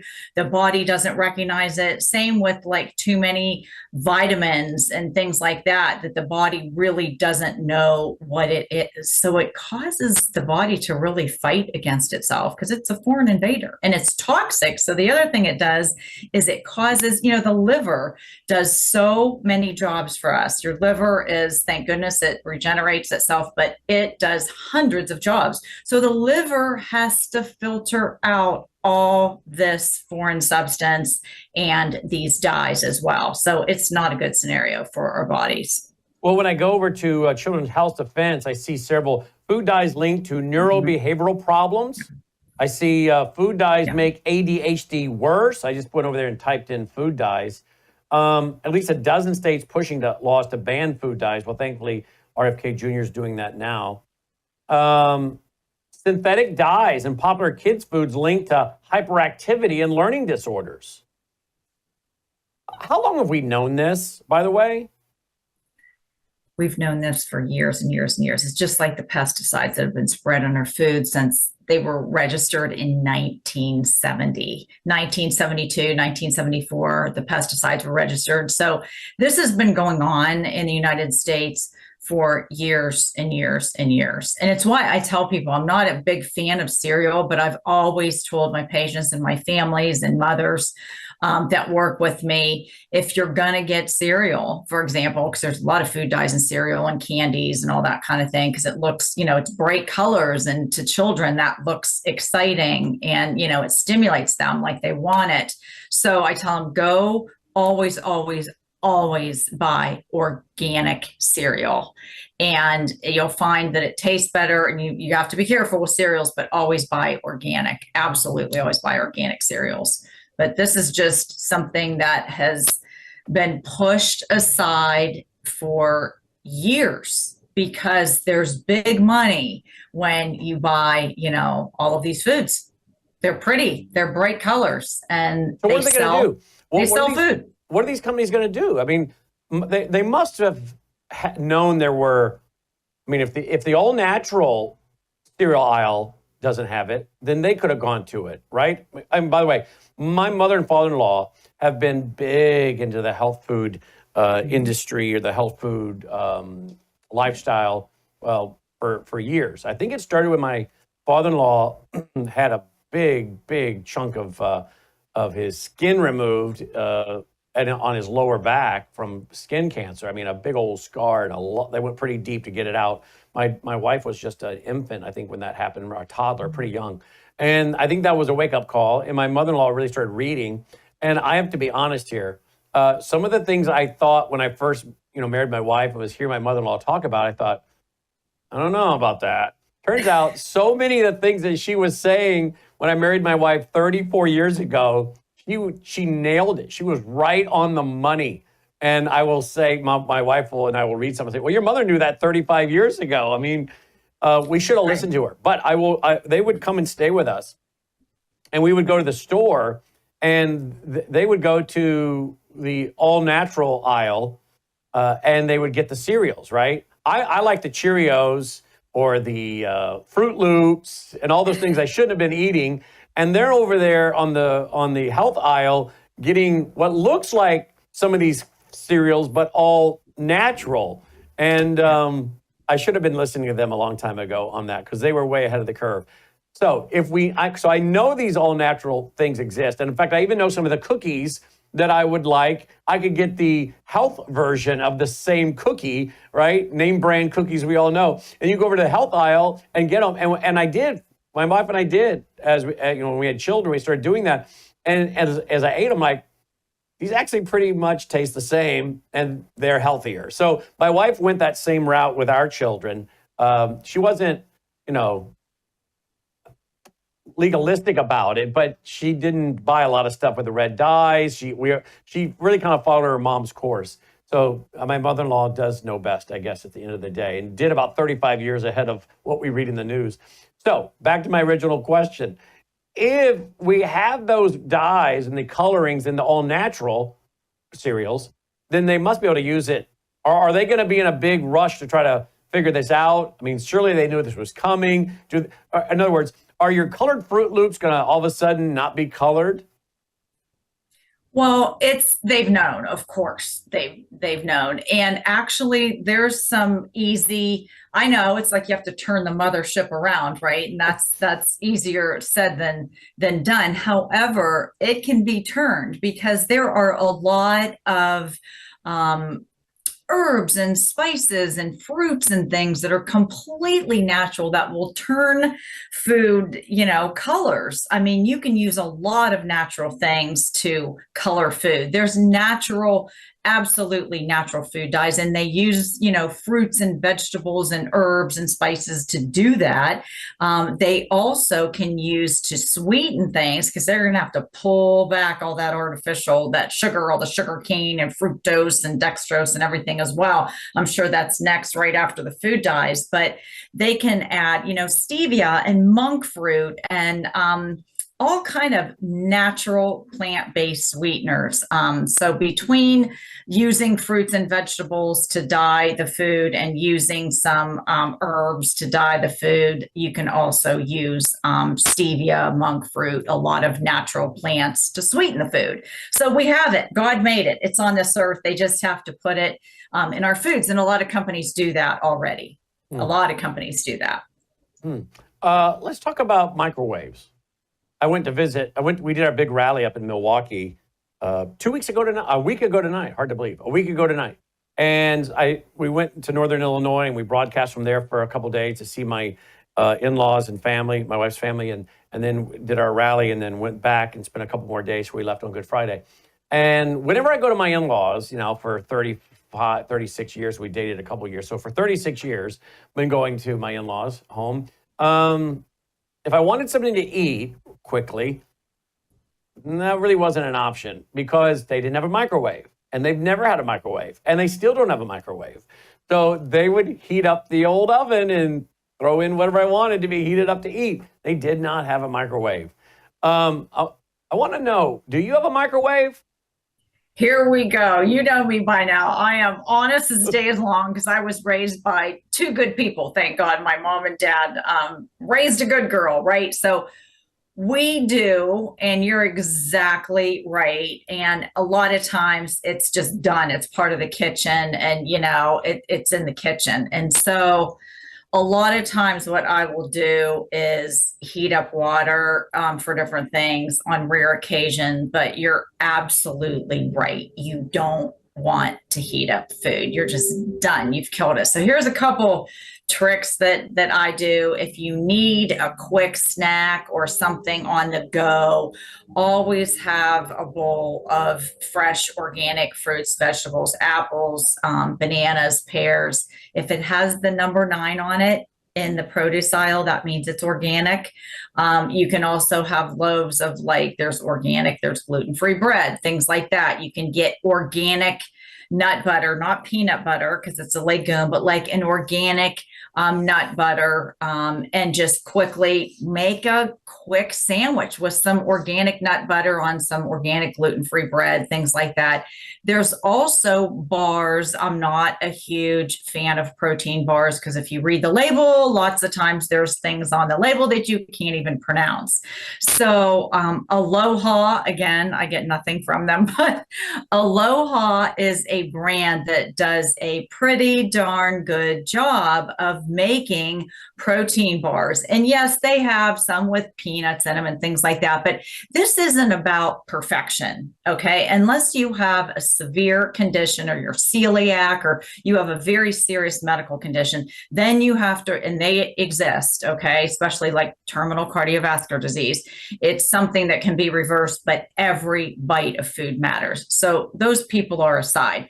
This is if you don't have anything life-threatening like that going on, and you don't have to be the food angel 24/7, and you're busy and you're on the go. I've got a lot of tricks for making really quick protein shakes that are plant-based, grabbing a protein shake, grabbing an Aloha bar.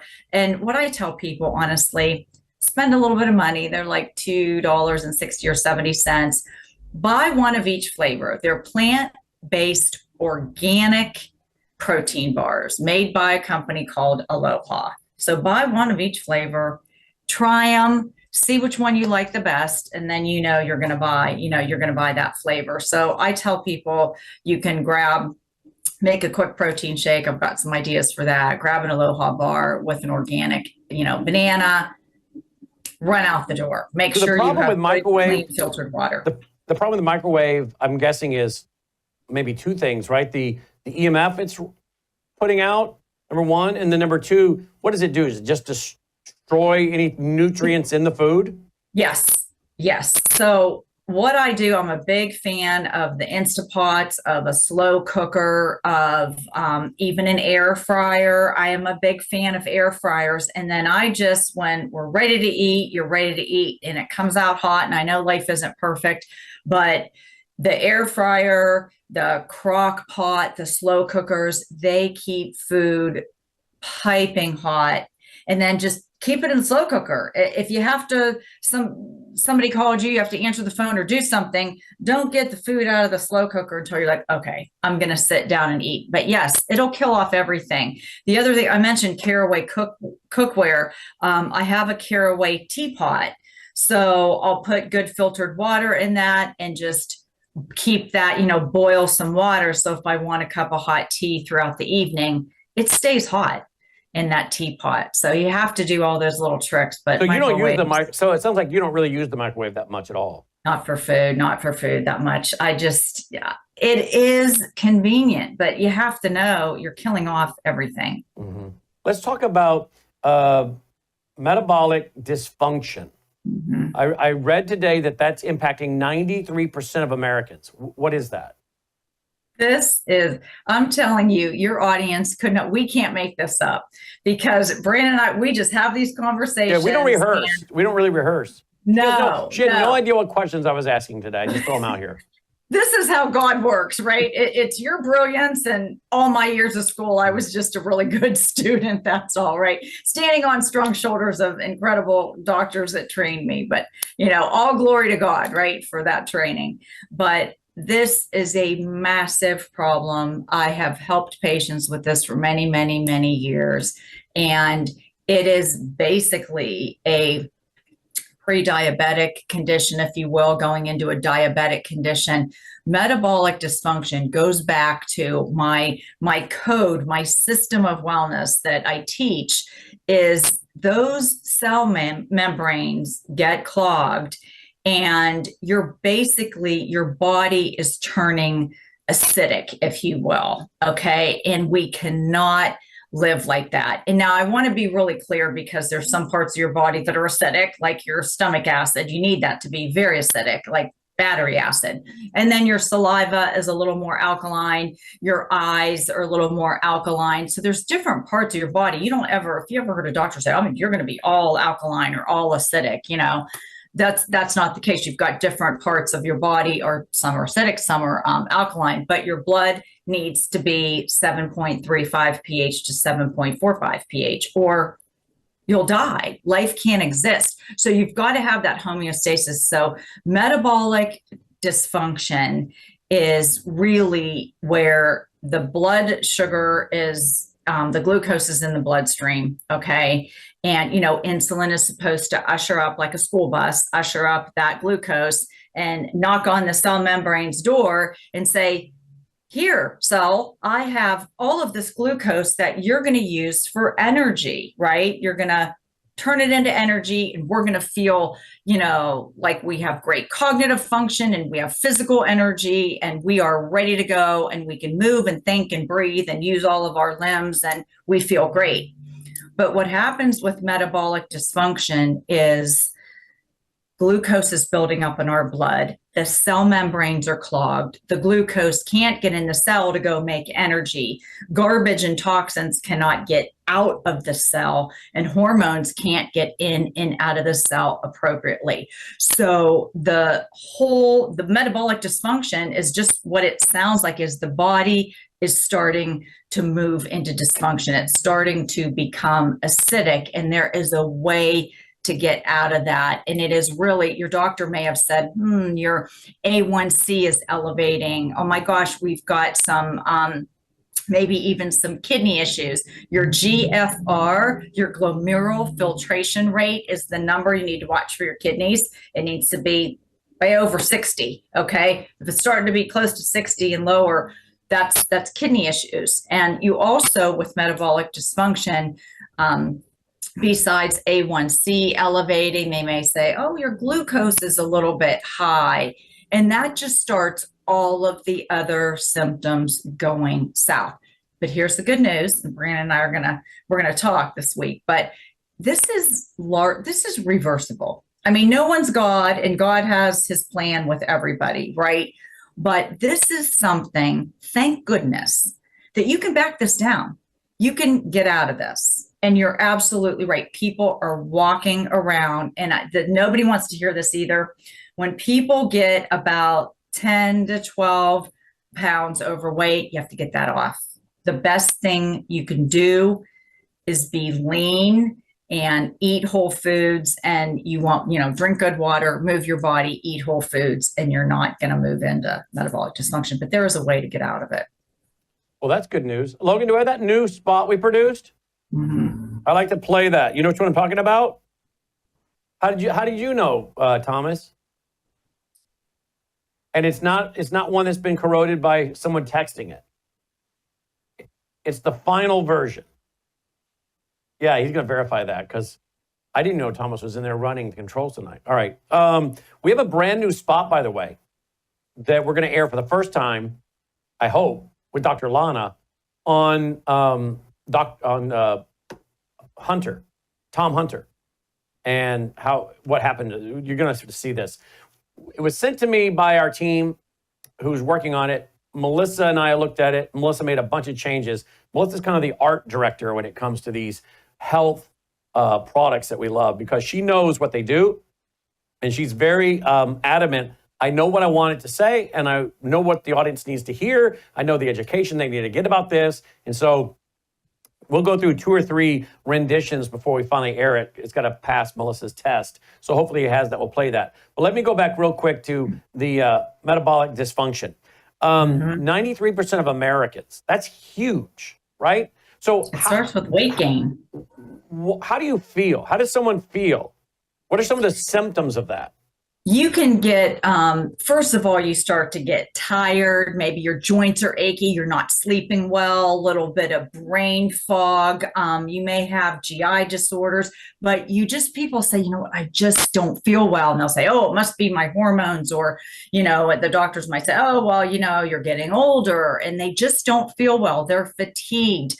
They feel achy. They get a little depressed. They may have, like I said, headaches, brain fog, things like that. They may start to have GI issues as well, trouble, using the restroom, trouble going to the bathroom. But it usually starts out with like the fatigue, the brain fog, the joint issues, just general malaise. They just don't feel well. And I'll tell you right now, my mother, and again, Brandon and I, we can't make this up, but I implore you, if you hear one thing today, this is it. Brandon is right. This is sweeping the United States and Western affluent nations, metabolic dysfunction. And, my mother had that, a bad case of that. And she ended up having a year and a half ago an incident with, her brain where she didn't know what day it was. She couldn't form sentences. She didn't know who she talked to on the phone. She didn't know what time it was, mixing up day and night. And I got the glutathione in her. And we're not saying this product reverses a stroke or dementia or ischemic strokes or TIAs, or that's not what we're saying. But the brain desperately needs glutathione. All of your organs need glutathione. So when I got the swish in her, pardon me, she swishes 2 teaspoons 3 times a day now for about 4 minutes. You can spit it out. The reason she sat up in her chair about 5 minutes later after swishing was the glutathione was in her liver, it was in her organs, it was in her brain, it was in her circulatory system in 70 to 90 seconds. So her cellular function improved because every cell needs glutathione. And then a year ago, May, which was about 11 months ago now, when she had another minor incident with her brain, where I shared on another show, like her personality, my mother's a sweet, sweet, sweet lady and very kind. And you think she buried her son of brain cancer, her husband died of dementia, and still she always has a smile on her face. So a year ago, May, she had another incident with the brain, and it really affected her personality. And I was getting the glutathione in her. And my only other completely safe tool in my toolbox was the Gatatana. And I gave her a scoop, and she didn't taste like the plant. It tastes like plants in the ocean. Nobody likes the taste. So you put it in a couple ounces of cold coconut water, a couple ounces of plant milk, a couple ounces of chocolate almond milk, like my mom does. And I'm telling you, in days, her personality calmed down, came back to normal, because it was off the rails. People tell me that, my gosh, my mom or my dad or even children, their behavior is just off the chart, very unruly, tough to deal with. They become curt and sometimes mean, harsh. I've had so many people tell me, oh my gosh, with the Gatatana, they're calm, they're kind, they're normal again, if you will. And that is what happened with my mom. So well, maybe that's what happened to me, because I was just up in Northern Illinois with my family members, my wife's family, which are now my family members. And apparently my sister-in-law, when I wasn't around, said, because I hadn't seen her in 4 years, Brandon is so mellow. He's really mellowed. I thought maybe I was just getting old, but maybe it's my Gatatana, all the Gatatana I take. But seriously, she said to my wife, he's really mellowed and relaxed. He's not nearly as hyper and, he's just more mellow and relaxed. So there you go. Exactly. Exactly. You know why? Because this is glutathione's God's molecule. This is in your cells in seconds, 70 to 90 seconds. Gatatana is God's food. This is the first food on the planet, and it's microscopic, so you don't have to worry. If you have metabolic syndrome and your cell membranes are clogged, guess what, friends? You don't have to worry, because the gaditana is getting through the cell membranes, because it's 1.2 microns, tiny, tiny microscopic, getting right through into your cells. And so is the glutathione. It's a billionth of a meter in size. So these really work well together. This is like the perfect marriage. Glutathione, gaditana. I'm like, it's God's molecule and God's food. And you know what? My patients named it that. I have to give credit where credit is due. But with both of these, I have my mother back. And it isn't making a health claim at all. I simply got pure, clean, comprehensive nutrition right into her cells in seconds. She takes a scoop every single day. I will not let her run out. And she swishes 2 white capfuls at least 3 times a day. She's going to be 89 this year, at least 3 times a day. If she's been a little tired, she'll swish 4 times a day. Wow. You can't go wrong. You can't get hurt on either one. Right. And it's the power punch. I always say, if I had to run to a desert island, take your gaditana, your glutathione, and yes, we do take our wellness elixir with Bella Grace every day. And you'll find this, by the way, at worldviewtube.com/sponsors. If you want to throw that lower third up there before we go to the new spot I want to debut with Dr. Lana, you'll find both those there. Now, let me ask you about 2 other issues. Okay. Dairy. See, she doesn't know what's coming, right? She has no clue what I'm about to ask. We don't rehearse. Dairy allergies, and how many Americans are suffering from dairy and dairy-related problems. And then the other one I want to talk about, which I don't really want to talk about, but I'm going to talk about it. And that is gut issues, BMs, constipation, because I'm looking at a report today, this is 2022. Today, the American Gastroenterological Association, good job, Brandon, pretty good by the guy with dyslexia, launched Trust Your Gut, an awareness campaign aimed at shortening the time from the onset of bowel symptoms to discussions with a healthcare provider. As a part of the campaign, AGA released a new study that shows nearly 40% of Americans have stopped routine activities in the last year due to uncomfortable bowel symptoms, including exercising, running errands, that kind of thing. Get Logan, he'll help you there, Tommy. So there you go, Dr. Lana. What about this? I know I'm not obviously going to name names, but I know enough people in my life and work life and family. Some have an issue with constipation. Some have an issue with every time they get done at a meal, they got to find a bathroom within like 30 minutes. I'm like, wait a minute. These are all gut issues. We got to ask Dr. Lana about this. Speak to this issue, please. Absolutely. So I am a digestive health specialist as well, and I myself suffered with acid reflux, GERD, and irritable bowel syndrome. So I completely get it many, many, many years ago, and I don't suffer anymore, and I've helped so many patients over the years overcome that.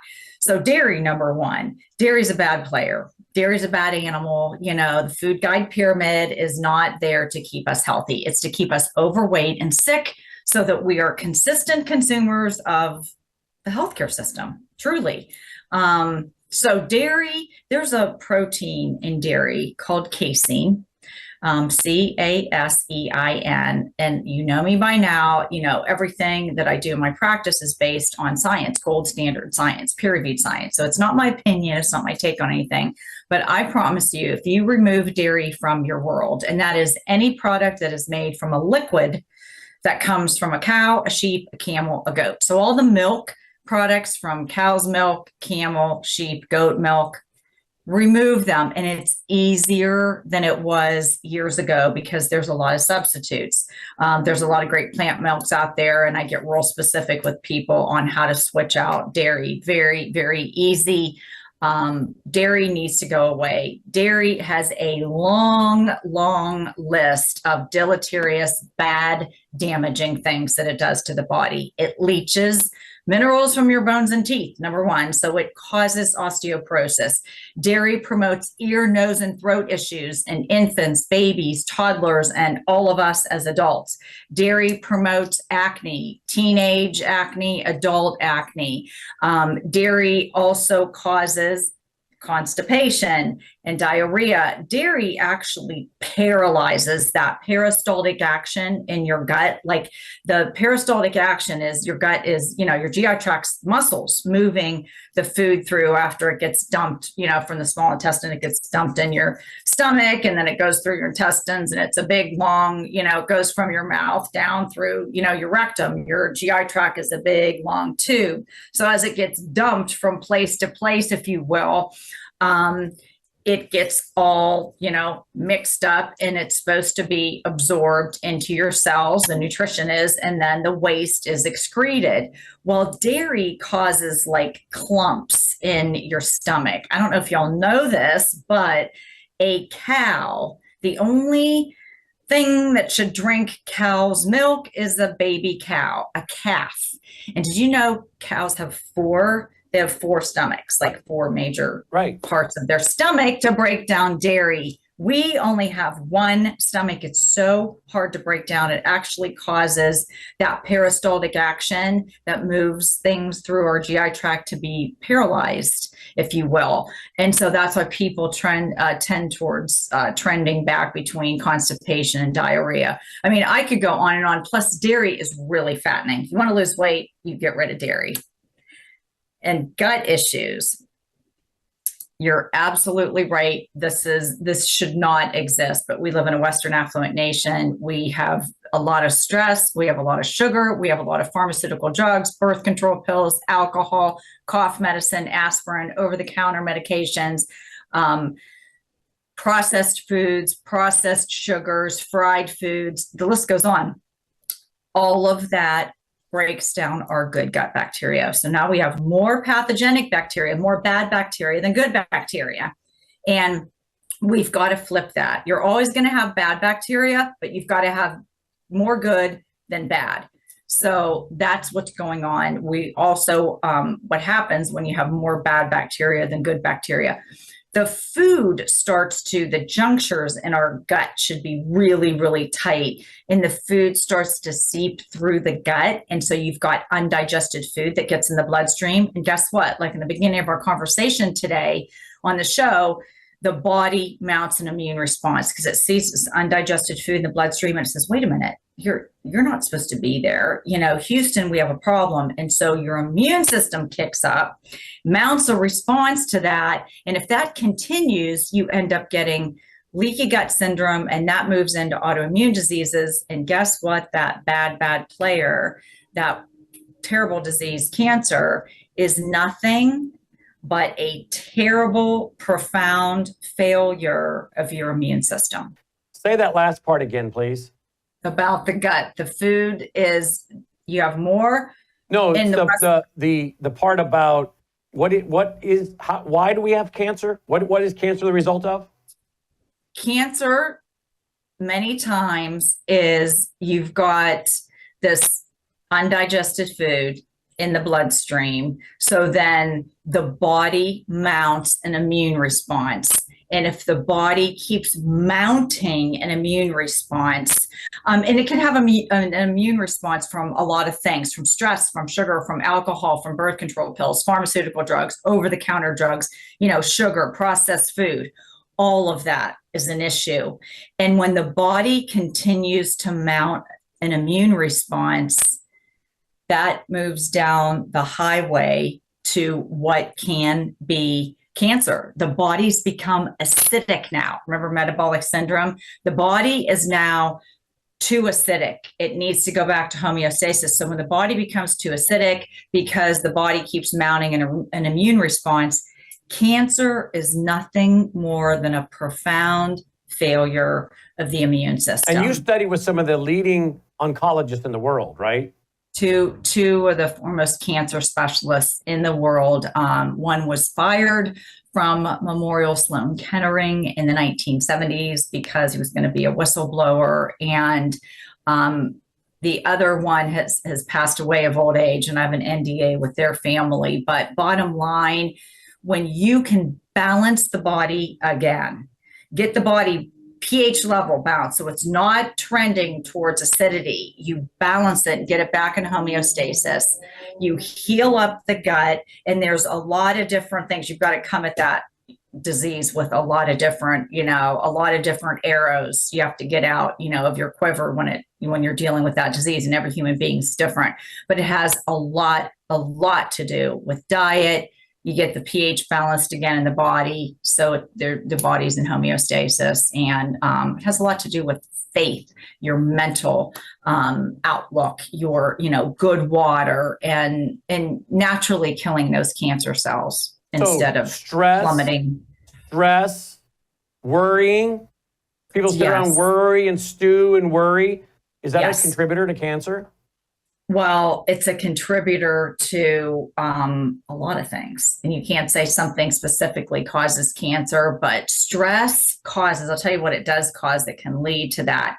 Stress causes, you've got your parasympathetic nervous system and your sympathetic nervous system. And the sympathetic handles stress. It's like, I just described this to a patient today. It is like you are running from the bear in the woods. Okay, if a bear is chasing you, certain symptoms will kick up. Your blood will flow, you need energy, you will go. Your digestive system will shut down. You're not going to take time to go to the bathroom. You're not going to take time to stop and eat lunch. So all those systems shut down. It's why people that are high stress, they have constipation. Sometimes they have diarrhea because their body is continuing into that high stress fight or flight mode, which is the sympathetic nervous system on overdrive. We are supposed to be able to run from the bear, but not every day, all day. You run from the bear, you climb in a house or a tree and you hide from the bear, and the bear goes away, and then you're like, oh, okay, I'm fine. But what's happening to so many people, their stress level is so high, and it's constant. It's either from people or work or food, or they're worried about health or finances or relationships or what have you. That fight or flight never stops. And so the hormones are continuing, the cortisol. Does this lead toward heart conditions as well? And it can. And believe it or not, cardiovascular disease, and I'll talk to you about this another time, but cardiovascular disease, the leading killer of Americans, the leading killer of women, the leading killer of people on earth is cardiovascular disease, some say heart disease.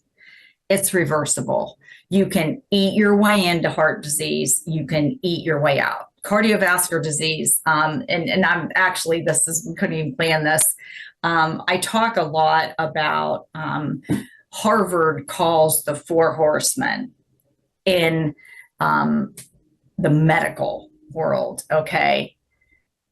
These 4 diseases. It's cancer, cardiovascular disease, Alzheimer's, and diabetes. I'll say them again: cancer, cardiovascular disease, Alzheimer's, and diabetes. And I promise you, we're going to be talking about this, but Harvard calls them the 4 horsemen in the medical apocalypse, if you will. Those 4 diseases. And if you get a handle on 3 of them, you're probably not going to get a 4th one.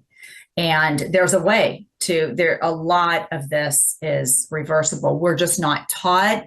Medical school is for, we need our medical doctors, but for acute trauma care, you don't want to be anywhere else in the world. Our well-meaning medical doctors spent lots of years in school, like I did, spent a lot of money, and they took an oath as well. But their toolbox is different. Their toolbox is not for chronic degenerative diseases. But if you break your leg or you're in the middle of a heart attack, oh my word, call 911, get to a great hospital system, and get taken care of by amazing, cardiothoracic surgeons and whatever you need, orthopedic surgeon and anesthesiologist, of course. But we're not taught how to reverse chronic degenerative disease. That's what I spent years and years in school learning to do. But if we can get a handle on this, we will change the landscape of healthcare in America. We absolutely will. And God bless RFK Jr. and our president for all they're doing. Because, absolutely. So final question before I play our brand new video. People that struggle with digestive issues, particularly say, is there any truth to the fact that you end up with waste that hardens and is against the lining on the walls of your intestines? And of course, this then leads to bloating and, extended stomach and whatnot. Is there any truth to that? And if there is, how do people correct that problem? Well, absolutely. And it's just build up over time. And sadly, it starts with, and I'll make this short and succinct, but because it's a long, answer, but quickly, it starts with our baby formula in the hospitals. That's full of dairy and a lot of ingredients that shouldn't be in there. So it starts, if the mom isn't breastfeeding, and that's a whole nother topic, but they get, for whatever reason, and I'm not blaming the new moms, because they get told a lot of things and they get scared. And so the next thing you know, their baby's on formula. And again, usually no fault of the new mom. And so now our infants are on dairy-laden formula that isn't natural. And you move through the rest of our lives with artificial food and fast food and what have you, and food additives and food dyes. And so, yes, all of that builds up, and we don't get enough fiber. We don't eat whole foods in the main in this country. We live on, a lot of processed foods. So there's not enough nutrition and there's not enough fiber in our diets. We're not even taught really how to do that. And I go back to the food guide pyramid, which we know is designed to keep us sick and overweight. So it does build up. And so some of the things that you can do is, and again, I try to save everybody money with things like that. It's not, you don't go get multivitamins. You don't go get psyllium husks. You don't go get all this fiber that's in, canisters and mix it up with water and all that stuff. Don't do that. What you need to do is shift away. One of the things, and there's a lot of things you need to do, but one of the things you do is shift away from processed food that's in boxes and packages. And if it has a lot of ingredients, don't do it. You've got to get nutrition and you've got to get fiber into your system naturally. And that's with one food, one ingredient. So when you're making a meal, think, oh, okay, this is rice, one food, one ingredient. This is a sweet potato, one food, one ingredient. Oh, this is cut up apples and pears, and, I'm going to sprinkle cinnamon on it. Those are all one ingredient, one food. And I teach people that. Just think one and one, and start making your meals with things that are just made with one ingredient. And God made all those things. And that will be the roughage that you need to start cleaning things out? Right. And it's a really slippery slope. And I help people with this because if you have gut issues, the way you prepare your food and specific foods are really, really important, because you can't go, ironically, if you have gut issues, especially, diverticulitis or Crohn's colitis, irritable bowel syndrome, bloat, GERD, acid reflux, all the above, you've got to be careful with how you cook food. You can't handle a raw salad, believe it or not. You're better off cutting up like bananas and apples and pears, and you're better off in the beginning cooking your vegetables. It sounds really counterintuitive, but when you have gut issues, my friends, you've got to treat your GI system like you're a toddler again, like starting to eat. You have to be really, really gentle with the food you eat. And there's a lot of detail to this, but we'll talk about that. Wow. And help people. Yeah. You are so fascinating. Inspiredbywellness.com, inspiredbywellness.com. Now, let me know what you think of this. Let me think, what's that? I had good teachers. Yeah, well, you sure did. Let me share this with you. You ready, Thomas? We're broadcasting this for the first time. The team just finished this yesterday. Tell me what you think. Wow. Here we go. July 6, 2005. This is Tom Harper. Man figures plankton stopped his rare cancer. We got more of a response from this from our viewers than anything else you and I have ever discussed. Tom Harper, 20 years ago, he had mesothelioma, deadly lung cancer, was given weeks to live, and he just intuitively started to eat the phytoplankton out of his fish tanks because he fed the phytoplankton to his shellfish. He was a shellfish farmer. And when he went in for the surgery, the surgeon came out of the operating room and told his family, I have not ever seen anything like it. The cancer is benign, and Tom Harper lived for years. He retired in Hawaii. We're not making any claim. Here he is in his own words. Started on a daily routine of just taking a bit of paste, putting it in my mouth, and wash it down with a drink of water. Within about 10 to 15 days, here I am, less pain in my back. I knew that something was going on, so I just kept eating half a teaspoon of this paste a day. I was booked to go for surgery in Victoria where they were going to do what they call a talc treatment. They went in there to have a look, saw something they never seen before, took 11 sites, sent them away for biopsy. I got the news back. Everything was benign. They just did not know what to make of it. Everything was absolutely clean. And I've tried dieting all my life because I'm a diabetic. If it's a coincidence or not, I don't know. My blood sugar started dropping. My weight started falling off. Here I am, no longer requiring insulin, and I was taking 88 units a day of insulin. I can eat just about what I want in moderation, and I have no elevated sugar levels, and I feel fabulous. People, you hear the word cancer, and they want you to be instilled with fear. Cancer is nothing but a profound failure of the immune system. And what happened with Tom Harper is the phytoplankton is microscopic. It's God's microscopic food. And the Gatatiana is the most nutritionally comprehensive strain phytoplankton in the world. David Hunter studied phytoplankton for 20 years because he worked for Tom Harper and he was there in person and witnessed Tom's recovery. It's about getting pure nutrition inside your cells. And what happens, your body balances again or goes back to homeostasis. And when your body is pH balanced or in homeostasis, disease can't grow. It is literally microscopic, pure single cell plant food with protein and omega-3 fatty acids, omega-6 fatty acids, with amino acids and vitamins and minerals. 1 scoop a day. There's 90 billion plant cells in here just for everyday nutrition and energy and, cognitive support, because this is God's pure nutrition. Go to melissahousegpa.com today. Discover the science and learn more about the wonderful benefits of Gattatana phytoplankton. That's melissahousegpa.com. melissahousegpa.com. Well, there you go. What do you think of that? Perfect. I couldn't have said it better myself. Perfect. You're all so talented, and it's such a needed message in the United States of America. We have to get all the families in America taking a scoop a day, and you could take up to 10 scoops a day if you're really, really not feeling well. But it's God's microscopic food, and we're blessed to know about it. That's for sure. Indeed. And by the way, I want to announce to you, we also have something new we've just launched, a Worldview Tube Home and Health channel. We launched that yesterday. Worldview Tube Home and Health channel. And we're going to take interviews like we just did today with you, and we've done a bunch with you and other doctors and other experts, and run them along with Melissa's home show, House to House. Because again, what we just covered today are so vital.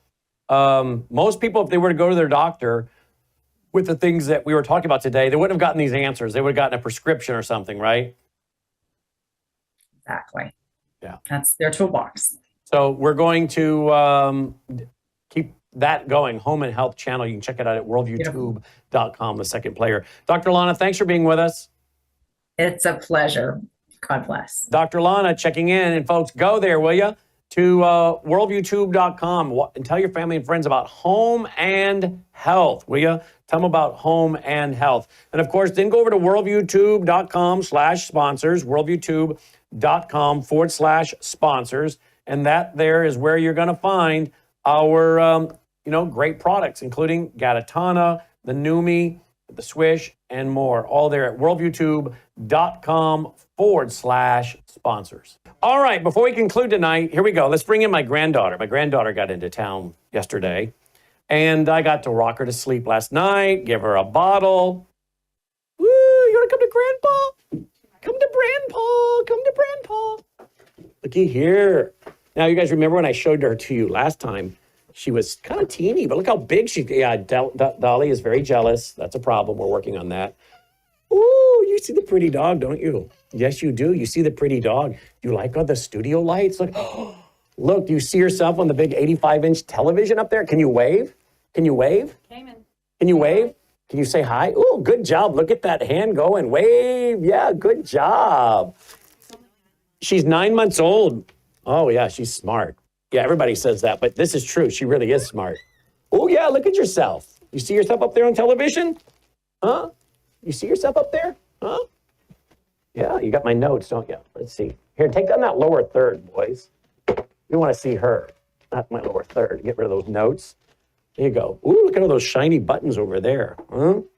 Did you see yourself? Well, yeah, that's a big flat screen television over there too, isn't it? That's a big wall. Look up there, though. Did you see yourself up there? Looky there. Look up there. Oh, Cayman, look over there. You don't know what to look at, do you? Say, there's so much stuff in here. Do you see that wall? You did. You were seeing yourself. Oh, now we got a dog fight going. She's very intrigued by the dogs. Yep, very intrigued by the dogs. Okay.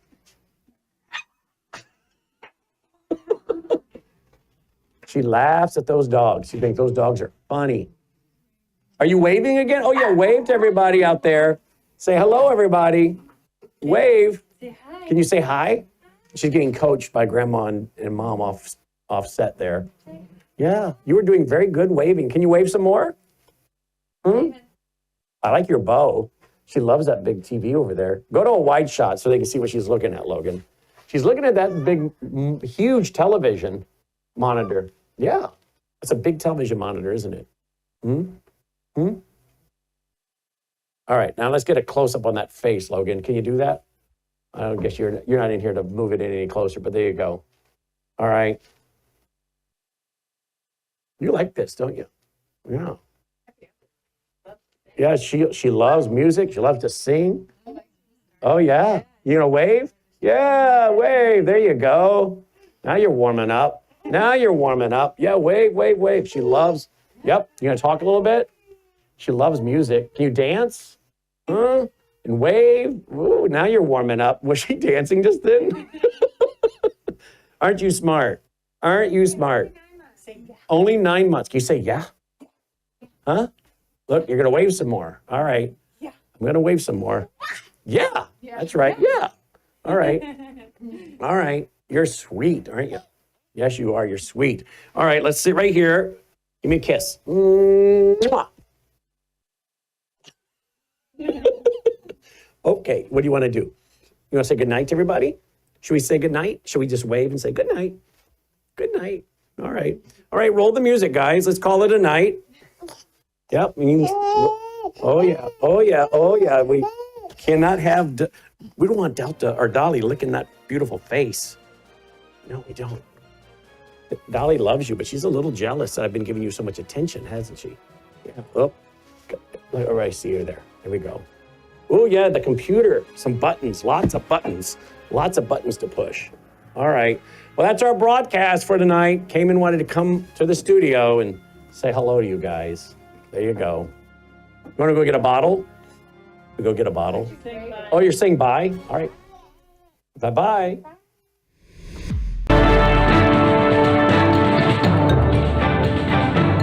Faith, spiritual values, moral issues, government, economy, education, work, responsibility.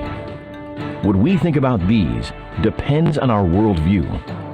Now, VCY America presents Worldview Radio with Brannon House. And welcome to the broadcast. On this April 22nd, 2025, we have breaking news. A very, very sad situation is unfolding as more details come in. It's unfolding in India, where we are being told that there are numerous people who have been shot systematically and close range by Islamists. Apparently, they went through the area, which included some tourists, trying to validate their religion, even making them remove their clothing to try to validate their religion. And then when they were deemed to not be Muslim, they were shot point blank. The scenes are very, very sad, obviously, and gruesome. Now, the question will be, how will the world report on this? Because, again, it doesn't fit the narrative that Islam is a wonderful, peaceful religion and we should all join hands together, right? Wrong. It is a death cult. It is a satanic cult. I would say it's part of the occult. It's a part of Satanism. They worship Satan.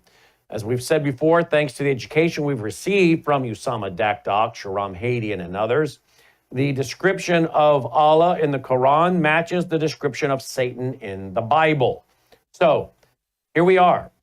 watching once again people just murdered and slaughtered in cold blood by the Islamists, whether it's Israel, whether it's in the UK, whether now in India, and occasionally here in America, whether it's running people down with cars or killing them with machetes or knives, whatever it might be.